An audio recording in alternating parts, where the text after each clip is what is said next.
अस्सलामुअलैकुम, very good morning, welcome to new Pakistan. मैं हूं आपके साथ अनवार खाबर। नाज़रीन, प्रोग्राम का आगाज़ करेंगे एक अफसोसनाक खबर के हवाले से। रहीम यार खान के कच्चे के इलाके में पुलिस की 2 गाड़ियों पर डाकुओं के हमले में 12 एहलकार शहीद जबकि 8 शदीद जख्मी हो गए हैं, जबकि 5 लापता एहलकारों को रेस्क्यू कर लिया गया है।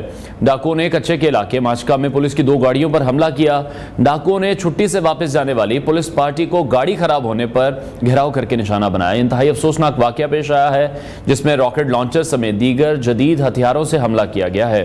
पुलिस एहलकार कैंप 2 से रहीम यार खान की तरफ जा रहे थे जब यह वाकया पेश आया। वाकये के बाद अब पुलिस की जो भारी नफरी है वो भी इलाके में पहुंच चुकी है। जिले भर से रेस्क्यू गाड़ियां भी तलब कर ली गई हैं और इसके साथ साथ जख्मियों को शेख जायद और दीगर अस्पतालों में भी मुंतकिल कर दिया गया है। इस वाकये के बाद वफाकी वज़ीर दाखिला मोहसिन नकवी की पुलिस पर डाकुओं के हमले की शदीद अल्फाज में मजम्मत भी सामने आई है। और अभी कच्चे के इलाके में पुलिस को जो हिदायत जारी की गई हैं वो ये हैं कि एहलकारों को एहतियात भी करनी है और साथ ही साथ बुलेट प्रूफ जैकेट्स पहनने रखने की हिदायत भी जारी कर दी गई हैं। रहीम यार खान में यह अफसोसनाक वाकया पेश आया। कच्चे का इलाका है जहां डाकुओं ने 2 पुलिस गाड़ियों पर हमला किया है। डाकुओं के इस हमले में 12 पुलिस एहलकार शहीद हुए हैं, 8 एहलकार जख्मी हुए हैं। टोटल जो 20 एहलकार थे वो यहाँ पर मौजूद थे और तमाम ये जो पुलिस अफसरान थे, पुलिस एहलकार थे, ये छुट्टी से वापस जा रहे थे।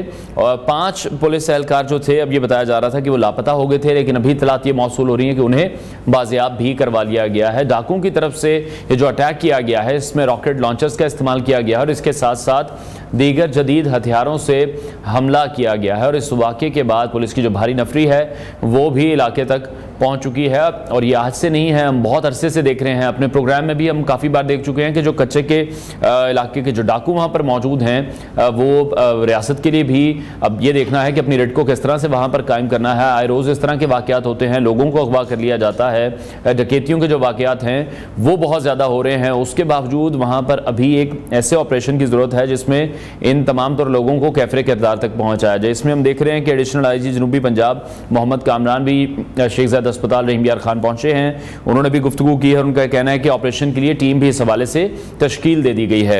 इस हवाले से हम आगे चलकर भी डिटेल में बात करेंगे। प्रोग्राम के आगाज़ में हम हमेशा से आपकी सेहत के हवाले से बात करते हैं और एक ऐसा मौजू है आज भी हमारे पास जिसके बारे में बात करना हमारे माशरे में हम ये देखते हैं कि अक्सर ममनू समझा जाता है। बहुत ही हसास और अहम मसला है जो कि ना सिर्फ इज़्दिवाजी ज़िंदगी पर गहरे असरात डालता है बल्कि मर्दों की ज़हनी और जिस्मानी सेहत को भी मुतासिर करता है। अक्सर मर्द हम देखते हैं इस मसले का सामना करते हुए शर्मिंदगी और खौफ भी महसूस करते हैं और इसी वजह से बर वक्त इलाज की जानिब राग़िब नहीं हो पाते हैं। हम बात कर रहे हैं मर्दों के बांझपन के हवाले से। बांझपन के असबाब में हार्मोनल अदम तवाज़ुन है, जनियाती अवामिल हैं, गैर सेहतमंद तर्ज़ ज़िंदगी इसमें शामिल है। लेकिन खुशकिस्मती हमारी ये है कि कुदरत ने हमें ऐसी जड़ी बूटियाँ और कुदरती इलाज फराहम किए हैं जो कि ना सिर्फ बांझपन का इलाज कर सकते हैं बल्कि मर्दाना ताकत और सेहत को भी बेहतर बना सकते हैं।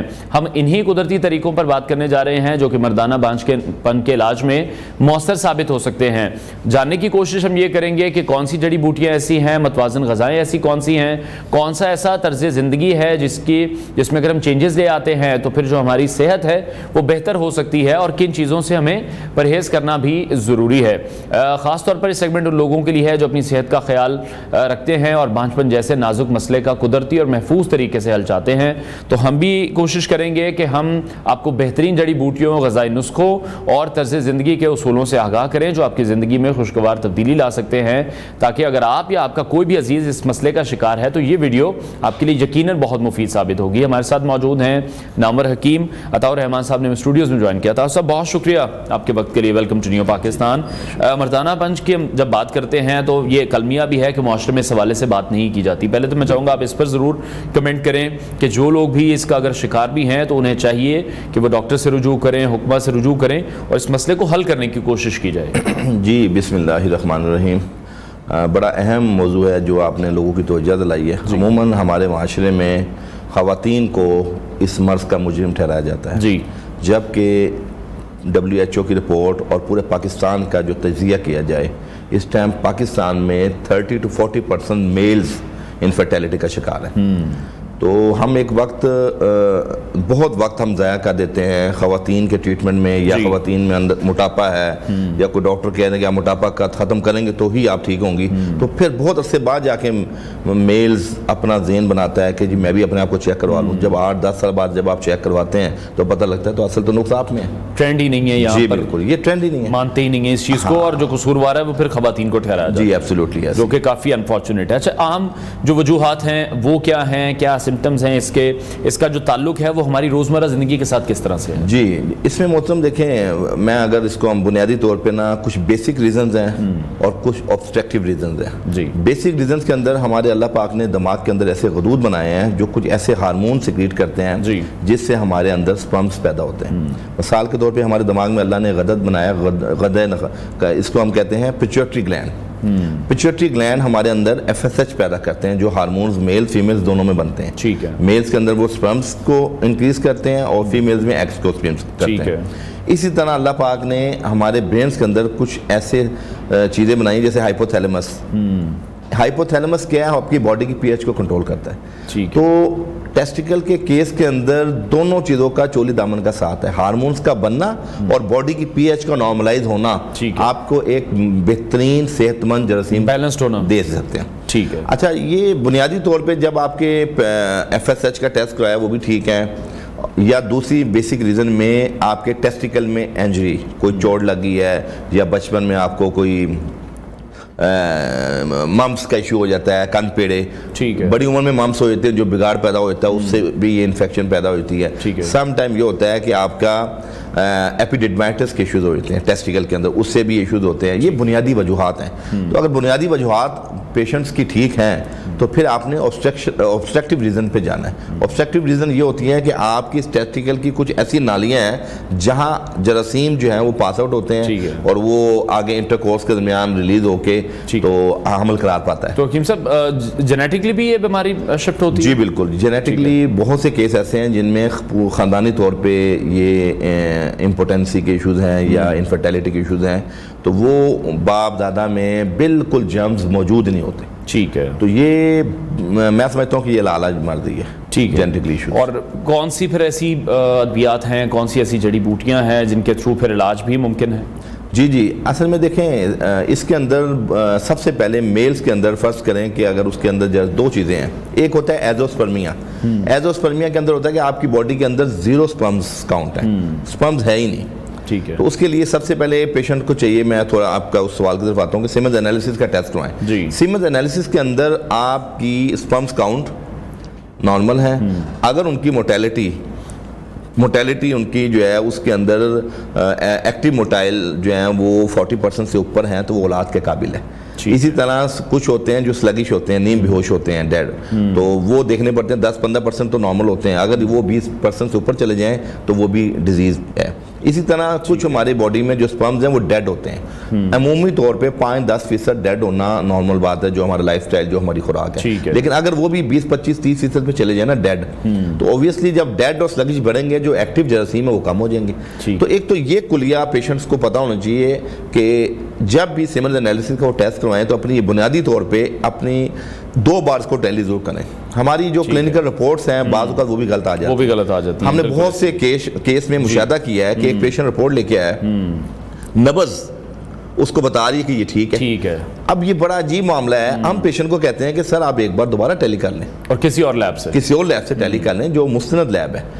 आप इमेजिन करें कि वो सेकंड टाइम बगैर दवाई खाए रिपोर्ट एक्सीलेंट आती है। तो ये भी एक आवाम को मैसेज देना चाहूँगा कि इनिशियली ट्रीटमेंट शुरू होने से पहले, चूँकि इसका ट्रीटमेंट होता है 6-6 माह, साल का लंबा, ये है ना कि इस पर डिस्कशन भी नहीं है, उस तरह से अवेयरनेस नहीं है और इसी वजह से लोग जरा झिझक का शिकार ही रहते हैं। तो कौन सी ऐसी जड़ी बूटियां हैं अगर हम थोड़ा सा गाइड कर सकें? इसमें देखें, अगर तो हमारे जरासीम बिल्कुल डेड है ना, उसमें तो आप अपने जो भी रेलिवेंट डॉक्टर हैं उनसे आप रब्ता करेंगे। अगर आपके स्पर्म में ओलिगोस्पर्मिया में जरासीम थोड़े से बढ़ रहे हैं, फिर आपको ये जड़ी बूटियाँ फ़ायदा देंगी।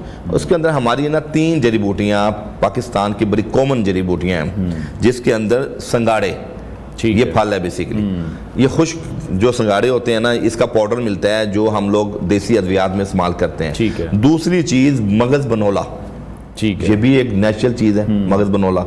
और तीसरी चीज़ खरातीन हमारी एक उसमें है, तिब के अंदर खरातीन, ठीक है, हम उसका चूंकि सोर्स नहीं बताएंगे चूंकि मुख्तलिफ सोर्स होते हैं पेशेंट्स उसमें जो है ना, फिर वो, लेकिन ये खरातीन, ठीक है, ये तीनों चीज़ों को पिसवा के हम वजन बेशक लेके और 1 टीस्पून सुबह शाम बीडी डोज में बिफोर मील दूध के साथ इस्तेमाल करने से एक माह के अंदर जिन लोगों के जरासीम 10-20% भी हैं तो वो 40% तजावुज कर जाते हैं। ठीक है। अच्छा, इससे पहले अगर आप बॉडी में हीट महसूस कर रहे हैं, गर्मी महसूस कर रहे हैं, तो आप अपनी बॉडी की पीएच को नॉर्मल करें।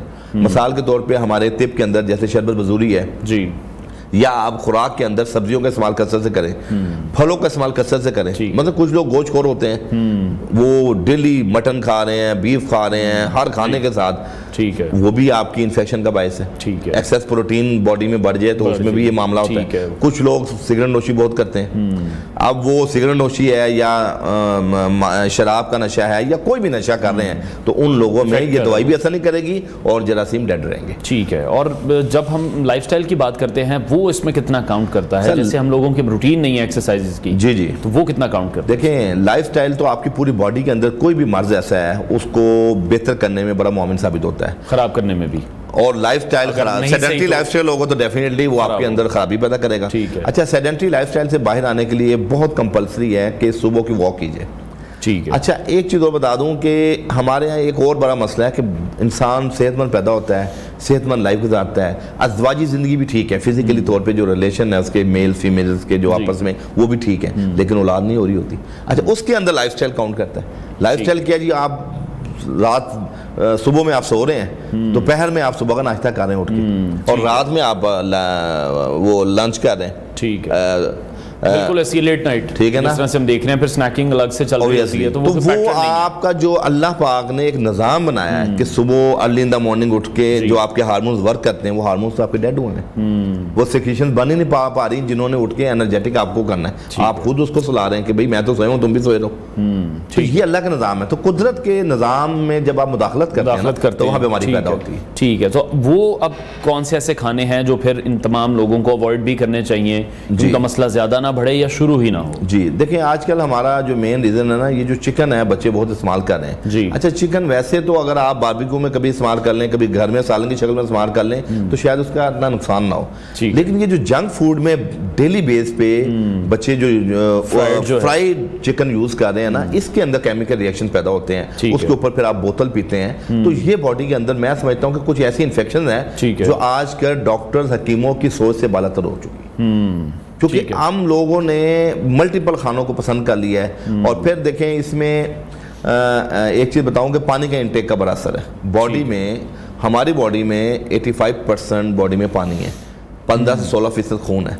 अब हम लोग, हर बंदा ये ढूंढ रहा होता है कि कौन कौन सी चीज़ खून पैदा करती है। अब पानी की फिक्र ही नहीं भाई, आपकी बॉडी के ऑर्गन को जिंदा रहने के लिए पानी की जरूरत है। तो आप कभी मुशाहिदा कर लें, हमारे बच्चे बच्चियां पूरा दिन आप पूछेंगे जी मैंने तो 2 गिलास पानी पिया, 8 से 10 गिलास पानी तकरीबन टीन एज में बहुत कंपलसरी है, ठीक, चाहे गर्मी हो चाहे सर्दी हो। ठीक है, बल्कि सर्दी में लोग कहते हैं पानी की जरूरत नहीं होती, सर्दी में पानी की ज्यादा जरूरत होती है, क्योंकि आपकी बॉडी के अंदर वो उस तरह निकल नहीं, ड्राइनेस भी होती है। जी, ड्राइनेस भी होती है। तो बांझपन के दौरान कौन सी ऐसी गज़ाई में वो भी बताइएगा। ये हमारे सब्जियों में देखें, सबसे बड़ा जो इसमें अल्लाह पाक ने एक सुपर फूड बनाया है वो है एडोकावा।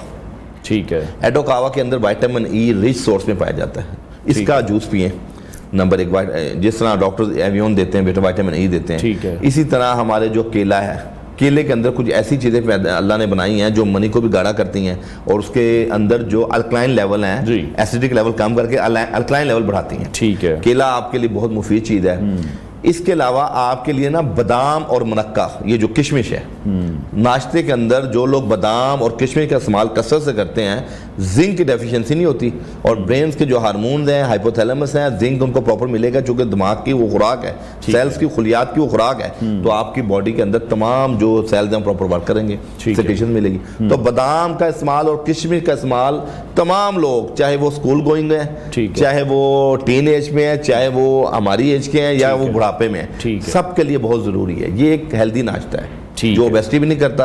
अच्छा, इसमें एक बहुत ज़बरदस्त चीज़ है कि आका अलैहिस्सलाम ने जौ का दलिया, जिसको तलबीना कहा है, तलबीना का इस्तेमाल भी औलाद के जरासीम में बहुत मुआविन साबित होता है। ठीक है। तलबीना जौ का दलिया, ठीक है, दूध और शहद का मुरक्कब है।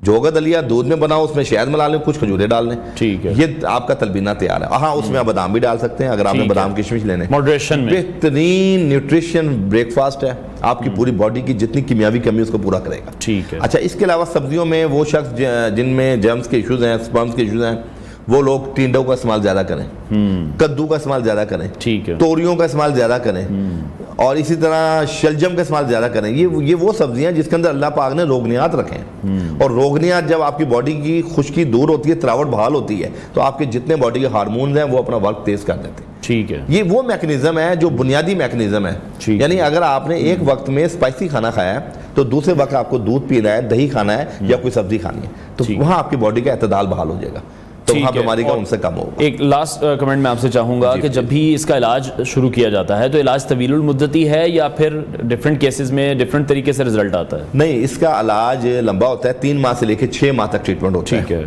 तो इसमें 2 एलिमेंट डिफरेंट हैं। अगर तो इसके अंदर मेल डिसऑर्डर के भी इशूज हैं, चूँकि देखें औलाद पैदा ना होने में जो बुनियादी इश्यूज है, मेल्स का फिजिकली फिट होना भी बहुत ज़रूरी है जी।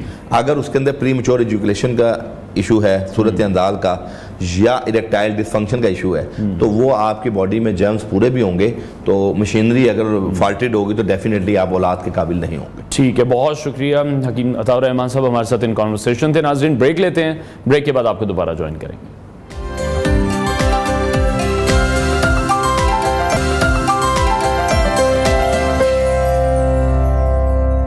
Welcome back to new Pakistan. नाजरीन, पुर्तगाल के मारूफ फुटबॉलर और अल नस्र फुटबॉल क्लब के कैप्टन क्रिस्टियानो रोनाल्डो ने अपना यूट्यूब चैनल लॉन्च कर दिया है। क्रिस्टियानो रोनाल्डो ने अपने यूट्यूब चैनल का नाम यू आर क्रिस्टियानो रखा है, जिसने सिर्फ 1.5 घंटे में 10 लाख से ज़ायद लोगों ने सब्सक्राइब कर लिया है। और यूं क्रिस्टियानो रोनाल्डो का यूट्यूब चैनल दुनिया में सबसे कम वक्त में 1 मिलियन सब्सक्राइबर्स हासिल करने वाला चैनल बन चुका है, और चंद घंटों में 50 लाख से ज़ायद सब्सक्राइबर्स उनके चैनल को फॉलो कर चुके हैं। और रिकॉर्ड वक्त में सब्सक्राइबर्स की ये तादाद हासिल करके रोनाल्डो ने नई तारीख रकम कर दी है।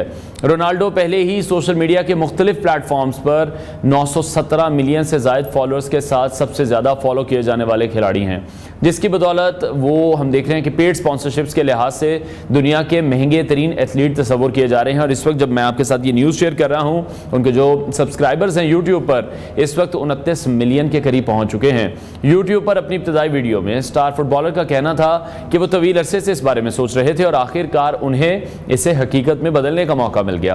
उन्होंने मजीद कहा कि वो हमेशा से सोशल मीडिया पर अपने मद्दाहों के साथ मजबूत ताल्लुक कायम रखकर लुत्फ अंदोज होते हैं। अब उनका यूट्यूब चैनल उन्हें ऐसा करने के लिए एक और बड़ा प्लेटफॉर्म फराहम करेगा। रोनाल्डो के मुताबिक वो इस चैनल के जरिए अपने ऐसे पहलू जाहिर करेंगे जो ज़्यादातर शायकीन ने नहीं देखे होंगे।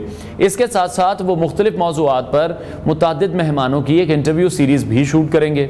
इन मेहमानों की शनाख्त का अभी ऐलान होना बाकी है, और लग ऐसा रहा था जैसे यूट्यूब का जो स्टाफ है वो उनके घर के बाहर ही खड़ा है, जिसने पहले उन्हें सिल्वर बटन दिया है, फिर गोल्डन बटन दिया है, और उसके बाद डायमंड बटन भी उन्हें एक ही दिन में मिल चुका है। तो ये सबसे बड़ी अचीवमेंट है हम रोनाल्डो के पास, और 29 मिलियन के करीब सब्सक्राइबर जो हैं वो इस वक्त उनके यूट्यूब चैनल पर हो चुके हैं। और ये सबसे बड़ी कामयाबी है किसी भी एथलीट के लिए, किसी भी स्टार या किसी भी सेलिब्रिटी के लिए, कि जैसे ही उन्होंने यूट्यूब को ज्वाइन किया है तो कुछ ही वक्त में हमने देखा है कि बहुत से लोग जो कि करोड़ों की तादाद में हैं वो उनके चैनल को सब्सक्राइब इस वक्त कर चुके हैं, और सिर्फ चंद घंटों की गेम में ही उन्हें यूट्यूब की तरफ से सिल्वर बटन, गोल्डन बटन और डायमंड बटन तीनों ही मिल चुके हैं। ब्रेक लेते हैं नाजरीन, ब्रेक के बाद आपको दोबारा ज्वाइन करेंगे।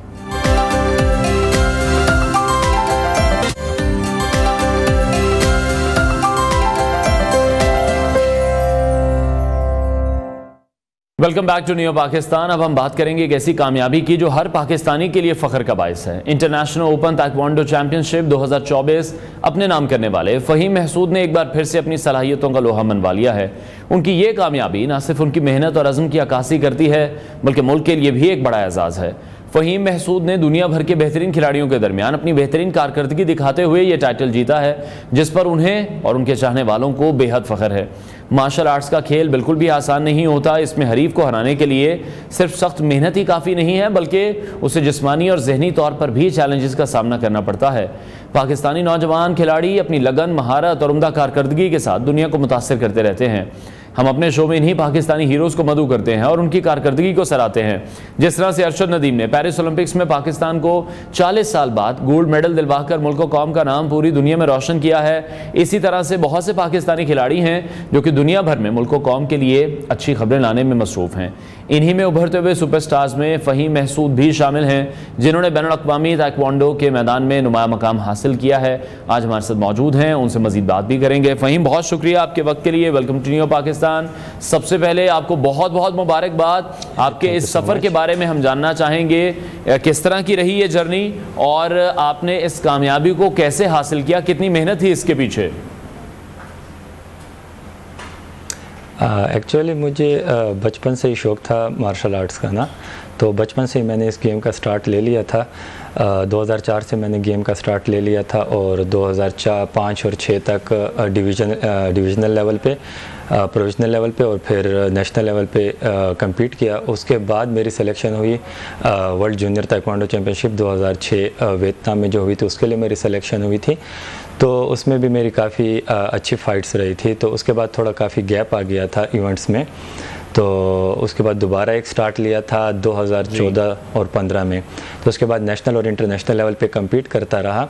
तो अल्हम्दुलिल्लाह 2017 में भी फजर ओपन हुआ था, जिसमें पाकिस्तान के लिए मैं सिल्वर मेडल लेके आया था। और उसके बाद साउथ एशियन गेम्स हुई थी 2019 में, उसमें भी मैं पाकिस्तान के लिए सिल्वर मेडल लेके आया था। उसके अलावा बाकी इवेंट्स वगैरह चलते रहे हैं, लेकिन कुछ फिर कोरोना की वजह से कुछ गैप आ गया था गेम में, तो जिसकी वजह से इंटरनेशनल लेवल पे पार्टिसिपेट नहीं कर पाया। तो अभी ये इवेंट जो हुआ था, इसके लिए मैंने तैयारी की और इसमें पार्टिसिपेट किया, तो अल्हम्दुलिल्लाह इसमें मैंने गोल्ड जीत लिया था। ठीक है फ़हीम, जिस तरह से बड़ी ज़बरदस्त और शानदार कामयाबी आपकी ये रही है, बड़ी ज़बरदस्त परफॉर्मेंस रही है, तैयारी के हवाले से मैं चाहूँगा आप ज़रूर बताइएगा, क्योंकि बहुत से ऐसे नौजवान हैं जो आपको देख रहे होंगे। कुछ लोगों को लगता है बड़ा आसान खेल होगा, लेकिन यकीनी तौर पर आसान तो नहीं है। तो वो जो प्रैक्टिस थी, वो जो एक डाइट प्लान होता है, वो एक रूटीन होती है, किस तरह से उसको फॉलो करना है, तो फिर आदमी जाकर इस मकाम तक पहुँचता है? जी बिल्कुल, ताइक्वांडो ऐसी मार्शल आर्ट्स है जिसमें आपको हर एंगल से आपको फोकस करना पड़ता है। आपको अपने एंड्योरेंस पे भी फोकस करना पड़ता है, फ्लेक्सिबिलिटी पे भी काम करना पड़ता है, आपको अपनी नींद पूरी रखनी पड़ती है, आपको अपनी डाइट को फॉलो करना पड़ता है। तो ये काफ़ी मेहनत करनी पड़ती है इसके लिए। इवन कि अगर आप सिर्फ डाइट की तरफ अगर हम जाते हैं तो वो काफ़ी एक्सपेंसिव पड़ता है हमें। और बाकी ट्रेनिंग पैटर्न जो सा होता है वो टोटली डिफरेंट होता है। हमारे बाकी मार्शल आर्ट्स जितने भी होते हैं उससे हम टोटली डिफरेंट होता है, क्योंकि हमारी लोअर गेम जो सी है वो ज़्यादा यूज़ होती है, क्योंकि किक्स वगैरह मोस्टली हम यूज़ करते हैं। तो उसकी वजह से हमारी मेहनत जो सी होती है वो दुगना हो जाती है। तो इसलिए मेहनत काफ़ी लगती है इसलिए। लेकिन अल्हम्दुलिल्लाह इस इवेंट के लिए मैंने कम वक्त में, क्योंकि जब आपको कुछ चीज़ें ऐसी होती हैं कि जब आप उसके बारे में नॉलेज होती है तो आप कम टाइम में एक बड़ी अचीवमेंट हासिल कर सकते हैं। तो अल्हम्दुलिल्लाह उन चीज़ों को मैंने कम टाइम में ही एक अल्हम्दुलिल्लाह बड़ी अचीवमेंट हासिल की है। ठीक है, और फिर ये भी देखते हैं कि जब आप लोग प्रैक्टिस कर रहे होते हैं उसके दरमियान भी बहुत सी ऐसी इंजरीज हो जाती हैं। जी काफ़ी, जब जिस दिन हमारा स्पारिंग डे होता है तो उसमें मोस्टली ये होता है कि इंजरीज़ हो जाती है ना। और ताइक्वांडो में मोस्टली ये इशू होता है कि हमें नी एंकल और जॉइंट्स की जो से इंजरीज़ होती है ना वो काफ़ी ज़्यादा होती हैं। लेकिन उसके लिए अगर आप स्ट्रेंथ ट्रेनिंग आपकी अच्छी चलती रहती है तो मोस्टली ये केसेस नहीं आते आपके साथ। ठीक है, अच्छा, जब भी हमारे जो प्लेयर्स हैं वो इंटरनेशनली कम्पीट करने के लिए जाते हैं वहाँ पर, तो फिर हम देखते हैं बहुत सारी एकेडमीज़ हैं, लेटेस्ट टेक्निक्स हैं, उनके पास बहुत सी ऐसी लेटेस्ट चीज़ें अवेलेबल होती हैं जिसके थ्रू वो अपनी गेम को मज़ीद बेहतर कर रहे होते हैं। हमारे यहाँ फिर ऑब्वियसली फैसिलिटेट उस तरह से नहीं किया जाता, चीज़ें उस तरह से मौजूद नहीं हैं, इंटरनेशनल कोचेज़ नहीं है हमारे पास। तो जब इस तरह के मुकाबले में जाया जाता है, इस सतह के मुकाबले में शामिल होने के लिए, वो कौन सी ऐसी ख़ास तैयारी है, वो कौन सी ऐसी टेक्निक है जिस पर फिर आपने काम किया है? जी बिल्कुल, एक्चुअली जब आप इंटरनेशनली कम्पीट करने जाते हैं तो आप वहाँ का जब इन्वायरमेंट देखते हैं ना तो आपको अवेयरनेस हो जाती है। कुछ इवेंट्स इस तरह होते हैं कि जिसमें आप सिर्फ पार्टिसिपेशन ही कर पाते हैं, क्योंकि वहाँ पे आपकी लर्निंग बहुत ज़्यादा होती है। तब वहाँ का इन्वायरमेंट जब देख लेते हैं तो वहाँ की एनालिसिस करके आप जब वापस आते हैं तो फिर हम उस पर काम करते हैं। तो उन्हीं चीज़ों को देख के जिन जिन चीज़ों में हमारे पास हमें कमी होती है या हमें कोई खामियाँ रह जाती हैं तो हम उस पर काम करते हैं। तो मोस्टली मोस्टली फिर ये होता है कि हमें मौका मिलता रहता है, तो इसी तरह हम आगे जो से इंटरनेशनल इवेंट्स आते हैं तो उसमें हम इम्प्रूवमेंट आती रहती है। तो अल्हम्दुलिल्लाह ये जो आज का ये जो अभी मेडल आया 2024 के थाईलैंड में, तो ये नहीं था कि बस एक इवेंट की वजह से हमें गोल्ड मेडल मिल गया। इसके पीछे बहुत से ऐसे इवेंट्स हैं जहाँ से हमने लर्निंग की है और बहुत सी ऐसे ट्रेनिंग्स है जो हमने लिए हैं, तो उसकी वजह से ये अचीवमेंट हमने हासिल किया। ठीक है, तो फ़हीम, चैम्पियनशिप के दौरान सबसे बड़ा चैलेंज आपके लिए क्या था और आपने उसे कैसे हल किया? सबसे बड़ा चैलेंज ये था कि फ़ाइनल फ़ाइट जो सी मेरी हुई थी फ़िलिपीन के साथ, वो मेरे लिए बहुत टफ़ हो गई थी, क्योंकि उससे पहले सेमीफ़ाइनल में ना मुझे इंजरी हो गई थी, जिसकी वजह से फ़ाइनल में कम्पीट करना मेरे लिए थोड़ा सा मुश्किल हो गया था। तो वो बहुत ही टफ़ सिचुएशन थी, लेकिन अल्हम्दुलिल्लाह कवर हो गई थी। ठीक है, अच्छा, जो आपकी कामयाबी है यकीनी तौर पर ना सिर्फ आपके लिए बल्कि पूरे मुल्क के लिए भी एक हमारे लिए एक बड़ा प्राउड मोमेंट है। अपनी फैमिली का, फ्रेंड्स का या कोचेस का अगर आप शुक्रिया अदा करना चाहते हो जिन्होंने आपकी सफ़र में आपकी मदद की है, जो आपके साथ साथ रहे हैं। जी बिल्कुल, जितने मेरे पेरेंट्स हैं, फैमिली मेम्बर्स हैं और फ्रेंड्स हैं और कोचेज़ हैं, तो उनको तो मैं बहुत मशकूर हूँ उनका, क्योंकि उन्होंने काफ़ी दुआएं की हैं, काफ़ी सपोर्ट किया है, तो फिर जाके ये मेडल हमारे पास आया है। ठीक है, और अब ये जो एक बहुत बड़ी कामयाबी है, यकीनी तौर पर इसके पीछे मेहनत बहुत सारे ऐसे इवेंट्स थे जिनमें आपने सीखा भी है, जहां पर आपने सिल्वर मेडल भी लिया, आप गोल्ड मेडल लेने में भी कामयाब हुए हैं। इसके बाद फ्यूचर प्लान्स क्या हैं? अगला टारगेट आपका क्या है? जब आपका एक विनिंग स्ट्रीक है उसको किस तरह से बढ़ाने का इरादा रखते हैं आप? असल में एक्चुअली जो बाहर हमारी पार्टिसिपेशन हुई इस इवेंट में, अपने ऑन से जितने भी एक्सपेंसेस हुए थे वो मैंने अपने आप से किए थे, अपने ख़र्चे से किए थे ना।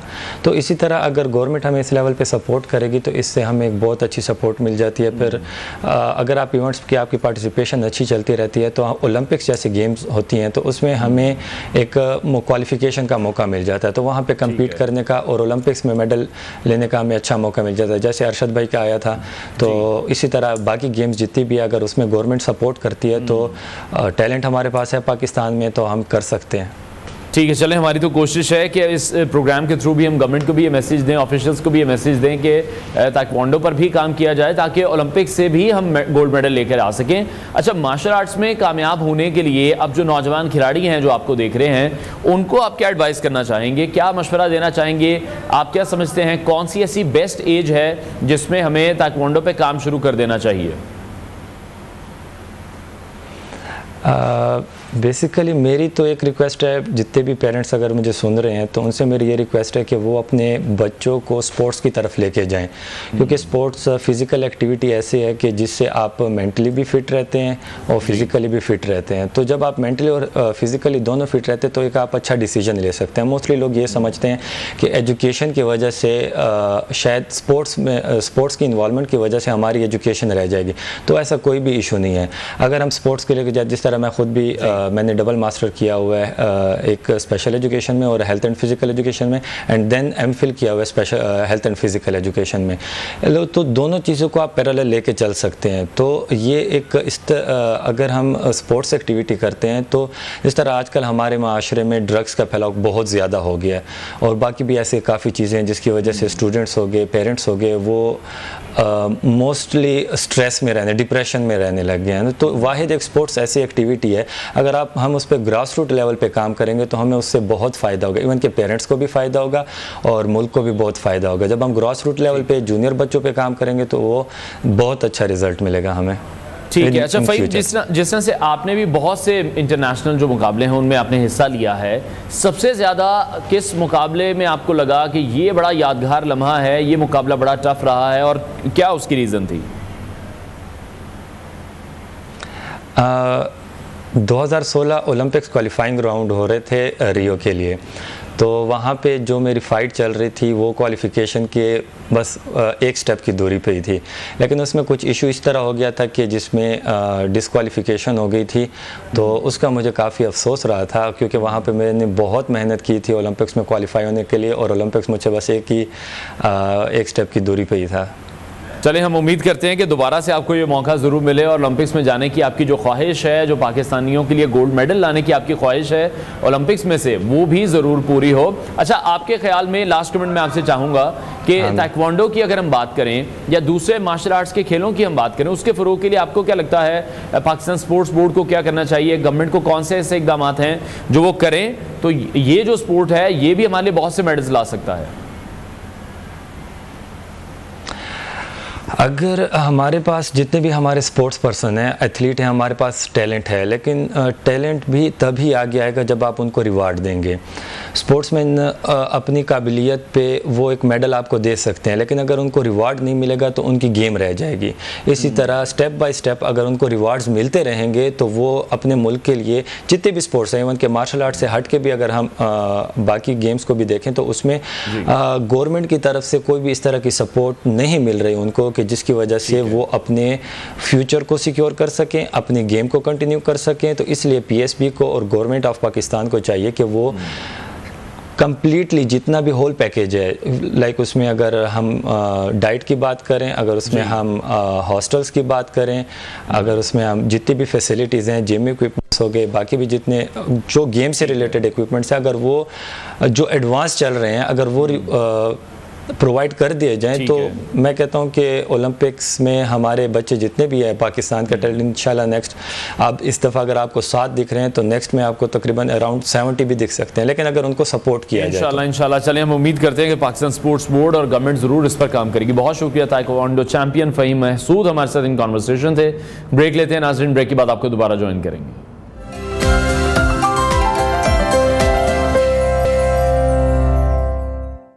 Welcome back to new Pakistan. नाज़रीन, अब एक ऐसे दिल दहला देने वाले मामले पर हम बात करेंगे जो हाल ही में सोशल मीडिया और अवामी हलकों में एक ज़बरदस्त रद्द-ए-अमल का सबब बना है। कराची के इलाके कारसाज रोड पर पेश आने वाले ट्रैफिक हादसे ने पूरे मुल्क को ही हिला कर रख दिया है, जिसमें एक गरीब बाप और बेटी की मौत वाक़ हुई। मुलजिमा नताशा दानिश की गिरफ्तारी और उसके खिलाफ इकदाम ने सोशल मीडिया पर शदीद गम और गुस्से को जन्म दिया है। 19 अगस्त को कारसाज रोड पर नताशा दानिश की SUV कार ने मोटरसाइकिल सवार आरिफ और उसकी बेटी आमना को कुचल कर हलाक कर दिया था। इस वाक़े की वीडियो सामने आने के बाद यह हादसा सोशल मीडिया पर मौजूद बहस बन गया है, जहां सार्फिन ने मुलजिमा के खिलाफ शदीद बरहमी का इजहार किया है। खासतौर पर मुलजिमा को जहनी मरीजा करार देने की जो कोशिश की गई उसने सोशल मीडिया पर लोगों को काफ़ी मुश्तिल कर दिया है। सोशल मीडिया सार्फिन ने मुलजिमा नताशा की दौलत और उसकी हैसियत पर सवाल उठाया है। एक सारिफ ने लिखा है कि पाकिस्तान अमीरों के लिए जन्नत बन चुका है, जहां शाहरुख जतोई, जाहिर जाफर जैसे मुजरिमों को कुछ नहीं हुआ तो नताशा का क्या बिगाड़ लिया जाएगा।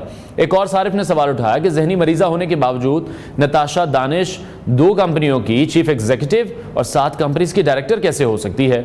यह सवाल सोशल मीडिया पर लोगों की तवज्जो का मरकज बन चुका है। सोशल मीडिया पर एक और पोस्ट में सारिफ ने कहा है कि नताशा की दौलत इंसाफ पर गालिब आ जाएगी, लेकिन उनका क्या होगा जिन्होंने अपने प्यारों को खो दिया। लोगों ने वाज़ेह तौर पर मुतालबा किया है कि नताशा को सख्त सजा दी जाए ताकि आइंदा इस किस्म के वाक़यात दोबारा ना हो।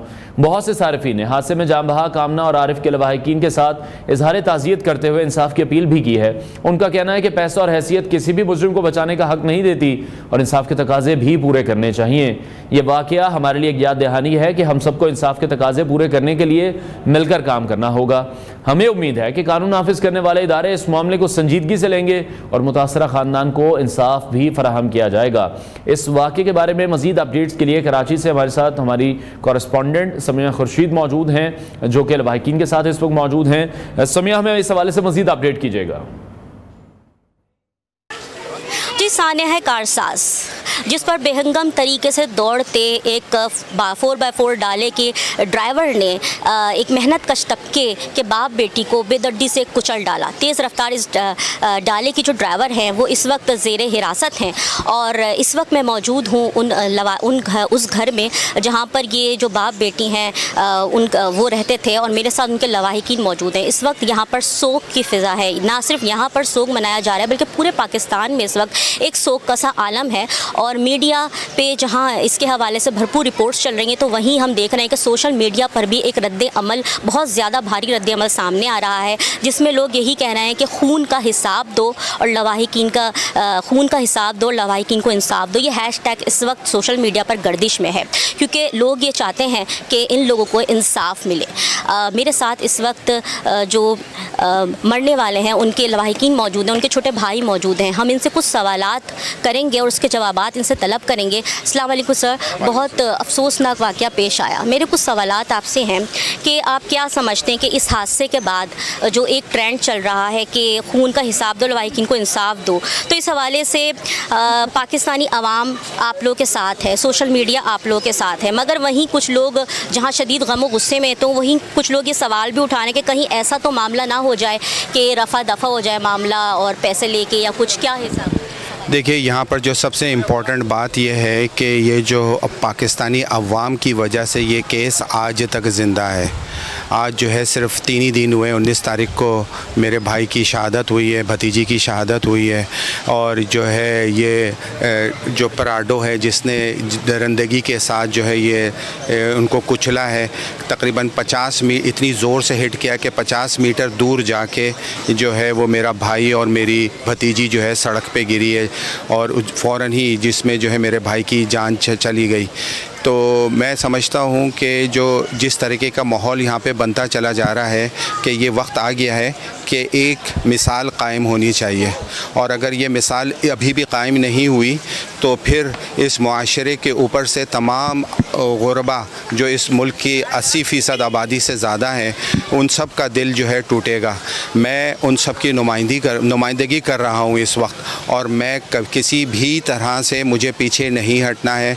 हमारा जो है हैशटैग वही है जो आपने अभी फरमाया कि लवाहिकीन को इंसाफ दो, और इंसाफ इसी सूरत में है कि ये बर्बरियत का जो किरदार इन्होंने जो अदा किया है, इनको सज़ा मिलनी चाहिए, ये सलाखों के पीछे जाना चाहिए। तो सर आप ये बताएं कि अभी तक कौन कौन सी हुकूमती शख्सियात ने आपसे रब्ता किया?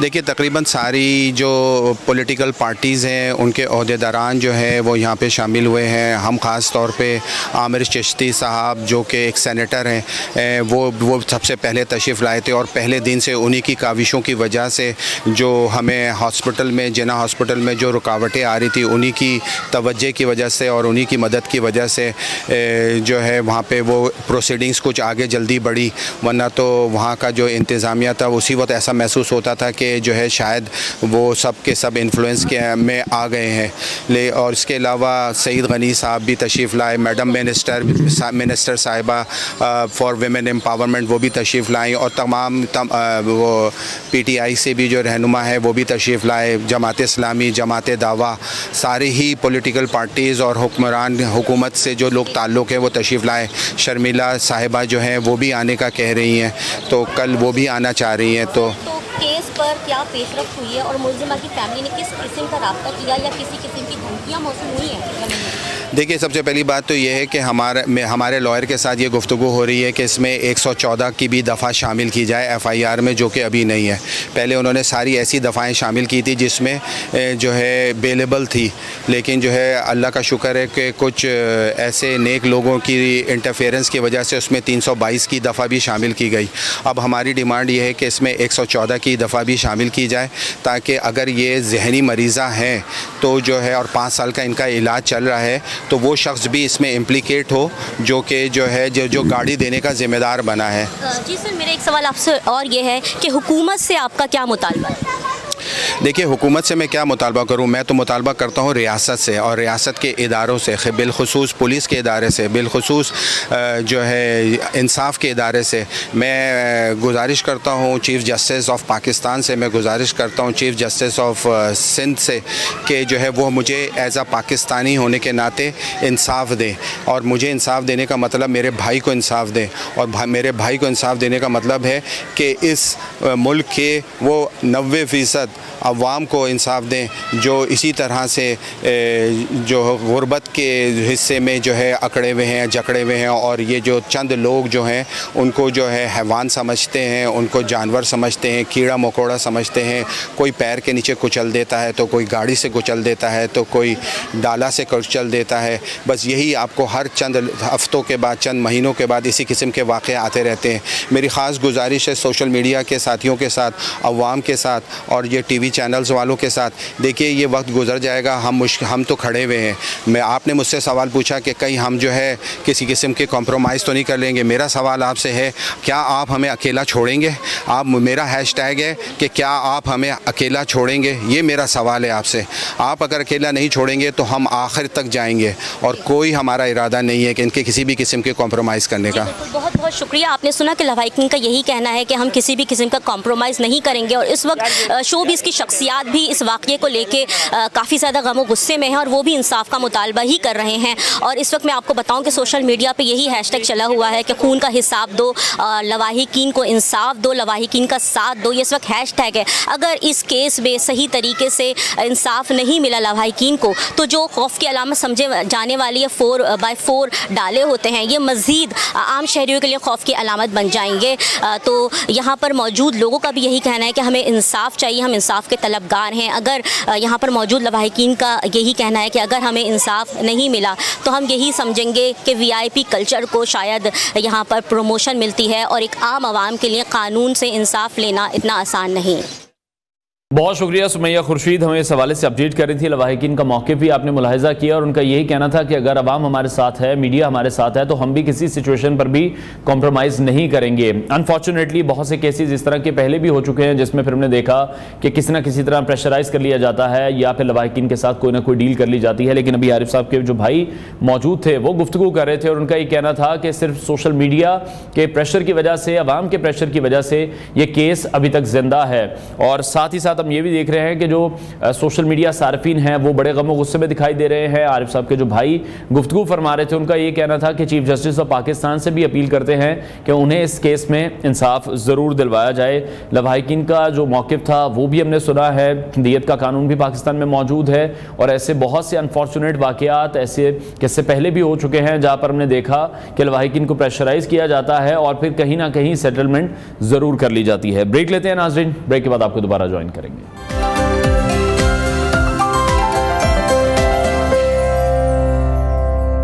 और अब बात करेंगे एक अहम सियासी मामले के हवाले से। इस्लामाबाद की इंतजामिया ने पाकिस्तान तहरीक इंसाफ को 8 सितंबर को जलसा करने की इजाज़त तो दे दी है, लेकिन इसके साथ साथ सख्त शराइत भी आयद की गई हैं। डिस्ट्रिक्ट मजिस्ट्रेट इस्लामाबाद ने नोटिफिकेशन जारी कर दिया है जिसमें 40 हिदायत शामिल हैं। नोटिफिकेशन के मुताबिक इस्लामाबाद इंतजामिया ने 22 अगस्त को दी जाने वाली इजाज़त को मजहबी जमातों के एहतजाज की वजह से मनसूख कर दिया था। अब 8 सितंबर को PTI को जलसा करने की इजाज़त दी गई है, लेकिन इसमें भी वाज़ेह हिदायत शामिल की गई हैं।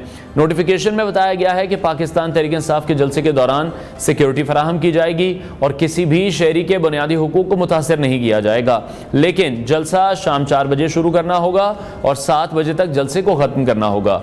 जलसे की इंतज़ामिया की जिम्मेदारी होगी कि जलसे के बाद वो कारकुनान को मुंतशिर करें। इस नोटिफिकेशन में एक अहम शर्त यह भी है कि 8 सितंबर को जलसा गाह में कारकुनान को बैठने की इजाज़त नहीं दी जाएगी। ये बात इसलिए इंपॉर्टेंट है कि जलसे के दौरान अवामी इज्तिमा को कंट्रोल में रखने के लिए इक़दाम किए जा रहे हैं। इस हवाले से PTI ने गुज़श्ता रोज़ इस्लामाबाद में होने वाला जलसा मुलतवी कर दिया था और गुज़श्ता रोज़ इस्लामाबाद की इंतज़ामिया ने जलसे की इजाज़त ना देने का फैसला किया था। PTI ने इस फैसले को तस्लीम करने से इनकार करते हुए आज शाम 4 बजे तरनौल चौक पेशावर रोड पर जलसे का ऐलान किया था। पंजाब हुकूमत ने भी इस पर रद्दमल देते हुए सूबे में 3 रोज़ के लिए दफ़ा 144 नाफिज कर दी है और इसका मतलब यह है कि पंजाब भर में जलसे, जुलूस, रैलियाँ और एहतजाज पर पाबंदी आयद कर दी गई है। हुकूमत का मौक़िफ़ है कि ये इक़दाम अमन अमान की सूरत हाल को कंट्रोल में रखने के लिए किए गए हैं। अब देखना यह है कि 8 सितंबर को PTI के जलसे के दौरान क्या सूरत हाल पैदा होती है और जो शराइत जो इंतज़ामिया की तरफ से रखी गई हैं उस पर अमल दरामद मुमकिन हो पाएगा या नहीं। इसी तमाम सिचुएशन पर बात करेंगे। सीनियर तजियाकार माजिद निज़ामी साहब ने हमें ज्वाइन किया है। माजिद साहब बहुत शुक्रिया आपके वक्त के लिए। एक कॉन्फ्लिक्ट भी हम देख रहे हैं, कल हमें नज़र आया अलीमा खान की जो स्टेटमेंट सामने आई है काफ़ी भरम दिखाई दी है वो आज़म सवाती पर और पाकिस्तान तहरीक इंसाफ के चेयरमैन बैरिस्टर गौहर पर कि किस तरह से वो सुबह 7 बजे पहुँच गए बानी PTI से मुलाकात करने के लिए। एकदम से फैसला किसने ले लिया कि कल का जलसा मनसूख कर दिया जाए? जी बहुत शुक्रिया। ये बात बिल्कुल दुरुस्त है कि कल कहीं ना कहीं कुछ ऐसे राब्ते हुए हैं कि जिनसे तहरीक इंसाफ के कारकुनान में और स्पेशली उनकी लीडरशिप के अंदर कुछ ना कुछ फर्क महसूस हुआ है जी। और पहले ये ऐलानात तो किए जा रहे थे कि जलसा बिल्कुल होगा और खैबर पख्तूनख्वा के कारकुनान खासे मुतहर्रिक थे अली अमीन गंडापुर भी स्टेटमेंट्स दे रहे थे, लेकिन फिर वही टीम जो है वो सुबह जाके मिलती है। इसका मतलब ये है कि कारकुनान को ये भी बताना चाहिए था कि मुफाहमत भी हो सकती है, मुलतवी भी किया जा सकता है। इसके साथ साथ इस चीज का इम्कान भी मौजूद है कि इदारों की मुशावरत से या उनके डायरेक्शंस को नजरअंदाज नहीं किया जा सकता। तो ये कारकुनान के लिए एक समझने की जरूरत थी कि इस तरह के वाकयात में अगर मगर की सूरत हाल भी पेश आ सकती है। इस जब सारी सिचुएशन को हम सामने रखें तो फिर अलीमा खान साहिबा का जो कंसर्न है वो जस्टिफाइड नजर आता है कि हुकूमत पर दबाव बढ़ाने के लिए जो तहरीक इंसाफ के मौजूदा क़यादत की हिकमत अमली है वो कहीं ना कहीं उतनी पुरअसर नजर नहीं आती कि जिसका फायदा होना चाहिए, और इसी वजह से बानी चेयरमैन मुश्किल में नजर आते हैं। तो मेरा ख्याल है कि जलसे होना या ना होना ये तो एक बड़ी नॉर्मल सी बात है, लेकिन तहरीक इंसाफ की मौजूदा क़यादत को इस गैप को खत्म करना चाहिए, कारकुनान को एतमाद में लेना चाहिए, और बाकी जो लीडर्स हैं, जिस तरह कल से ये कहा जा रहा है कि कोर कमेटी के सिर्फ 3 से 4 लोगों को इस चीज का इल्म था, और उसके बाद उन्होंने ऑपोजिशन की दीगर जमातों को भी एतमाद में नहीं लिया। तो एक ऐसे मौके पर जब पाकिस्तान तहरीक इंसाफ एक हुकूमत के खिलाफ बड़ी एहतजाजी मुहिम प्लान करने जा रही है, उस मौके पे ऐसी बदएतमादी की सूरत हाल पैदा होना या कोऑर्डिनेशन में कमी होना ये तहरीक इंसाफ के सियासी मुस्तकबिल के लिए दुरुस्त नहीं है। ठीक है, लेकिन निज़ाम साहब फिर आप किस तरह से देख रहे हैं, अब जिस तरह से अलीमा खान ने भी कुछ तहफ़्फ़ुज़ात का इज़हार किया है, जो पाकिस्तान तहरीक इंसाफ के दूसरे रहनुमा हैं वो भी अब हम देख रहे हैं कि अपने कंसर्न शो कर रहे हैं। बानी पीटीआई तो यकीनी तौर पर ये कहते हैं कि पार्टी मज़ीद मजबूत हुई है, लेकिन बहुत से ऐसे लोग भी हैं जो हम देख रहे हैं कि शुकूक व शुबहात का इज़हार कर रहे हैं। अलीमा खान की तो ये भी स्टेटमेंट है कि इनका तो इरादा ही नहीं है बानी पीटीआई को रिहा करवाने का भी। जी, ये इस वक्त बिल्कुल तहरीक इंसाफ के कारकुनान में और इमरान खान साहब की फैमिली के अंदर ये फ्रस्ट्रेशन जरूर मौजूद है कि इतने माह गुजर चुके हैं लेकिन मुकदमात का फैसला नहीं हो पा रहा। ये हमने माजी में देखा है कि मुस्लिम लीग नून जब मुशर्रफ दौर में मुश्किल का शिकार थी तो काफी रहनुमा पार्टी छोड़ गए थे। फिर बेगम कलसूम नवाज मरहूमा ने सारे मामले को संभाला और आगे आई और एहतजाजी तहरीक चलाकर एक डील करने में कामयाब हो गई।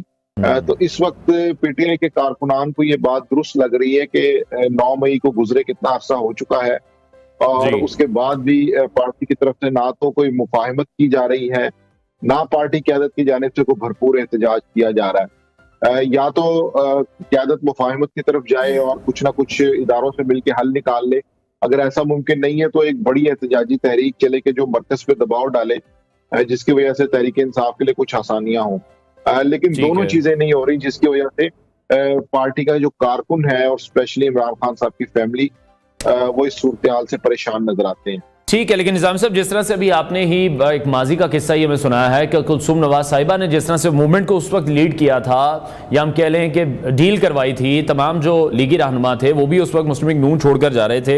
अभी लेकिन हम देख रहे हैं कि इस सिचुएशन में अगर अलीमा खान भी वही किरदार अदा कर रही हैं तो जो फैसला है वो तो बानी पीटीआई का ही है और वो तो अपने फैसले से किसी सूरत भी हटते हुए नहीं दिखाई दे रहे, वो अपने उसी स्टांस पर कायम है जो कि उनका 1 साल पहले भी था।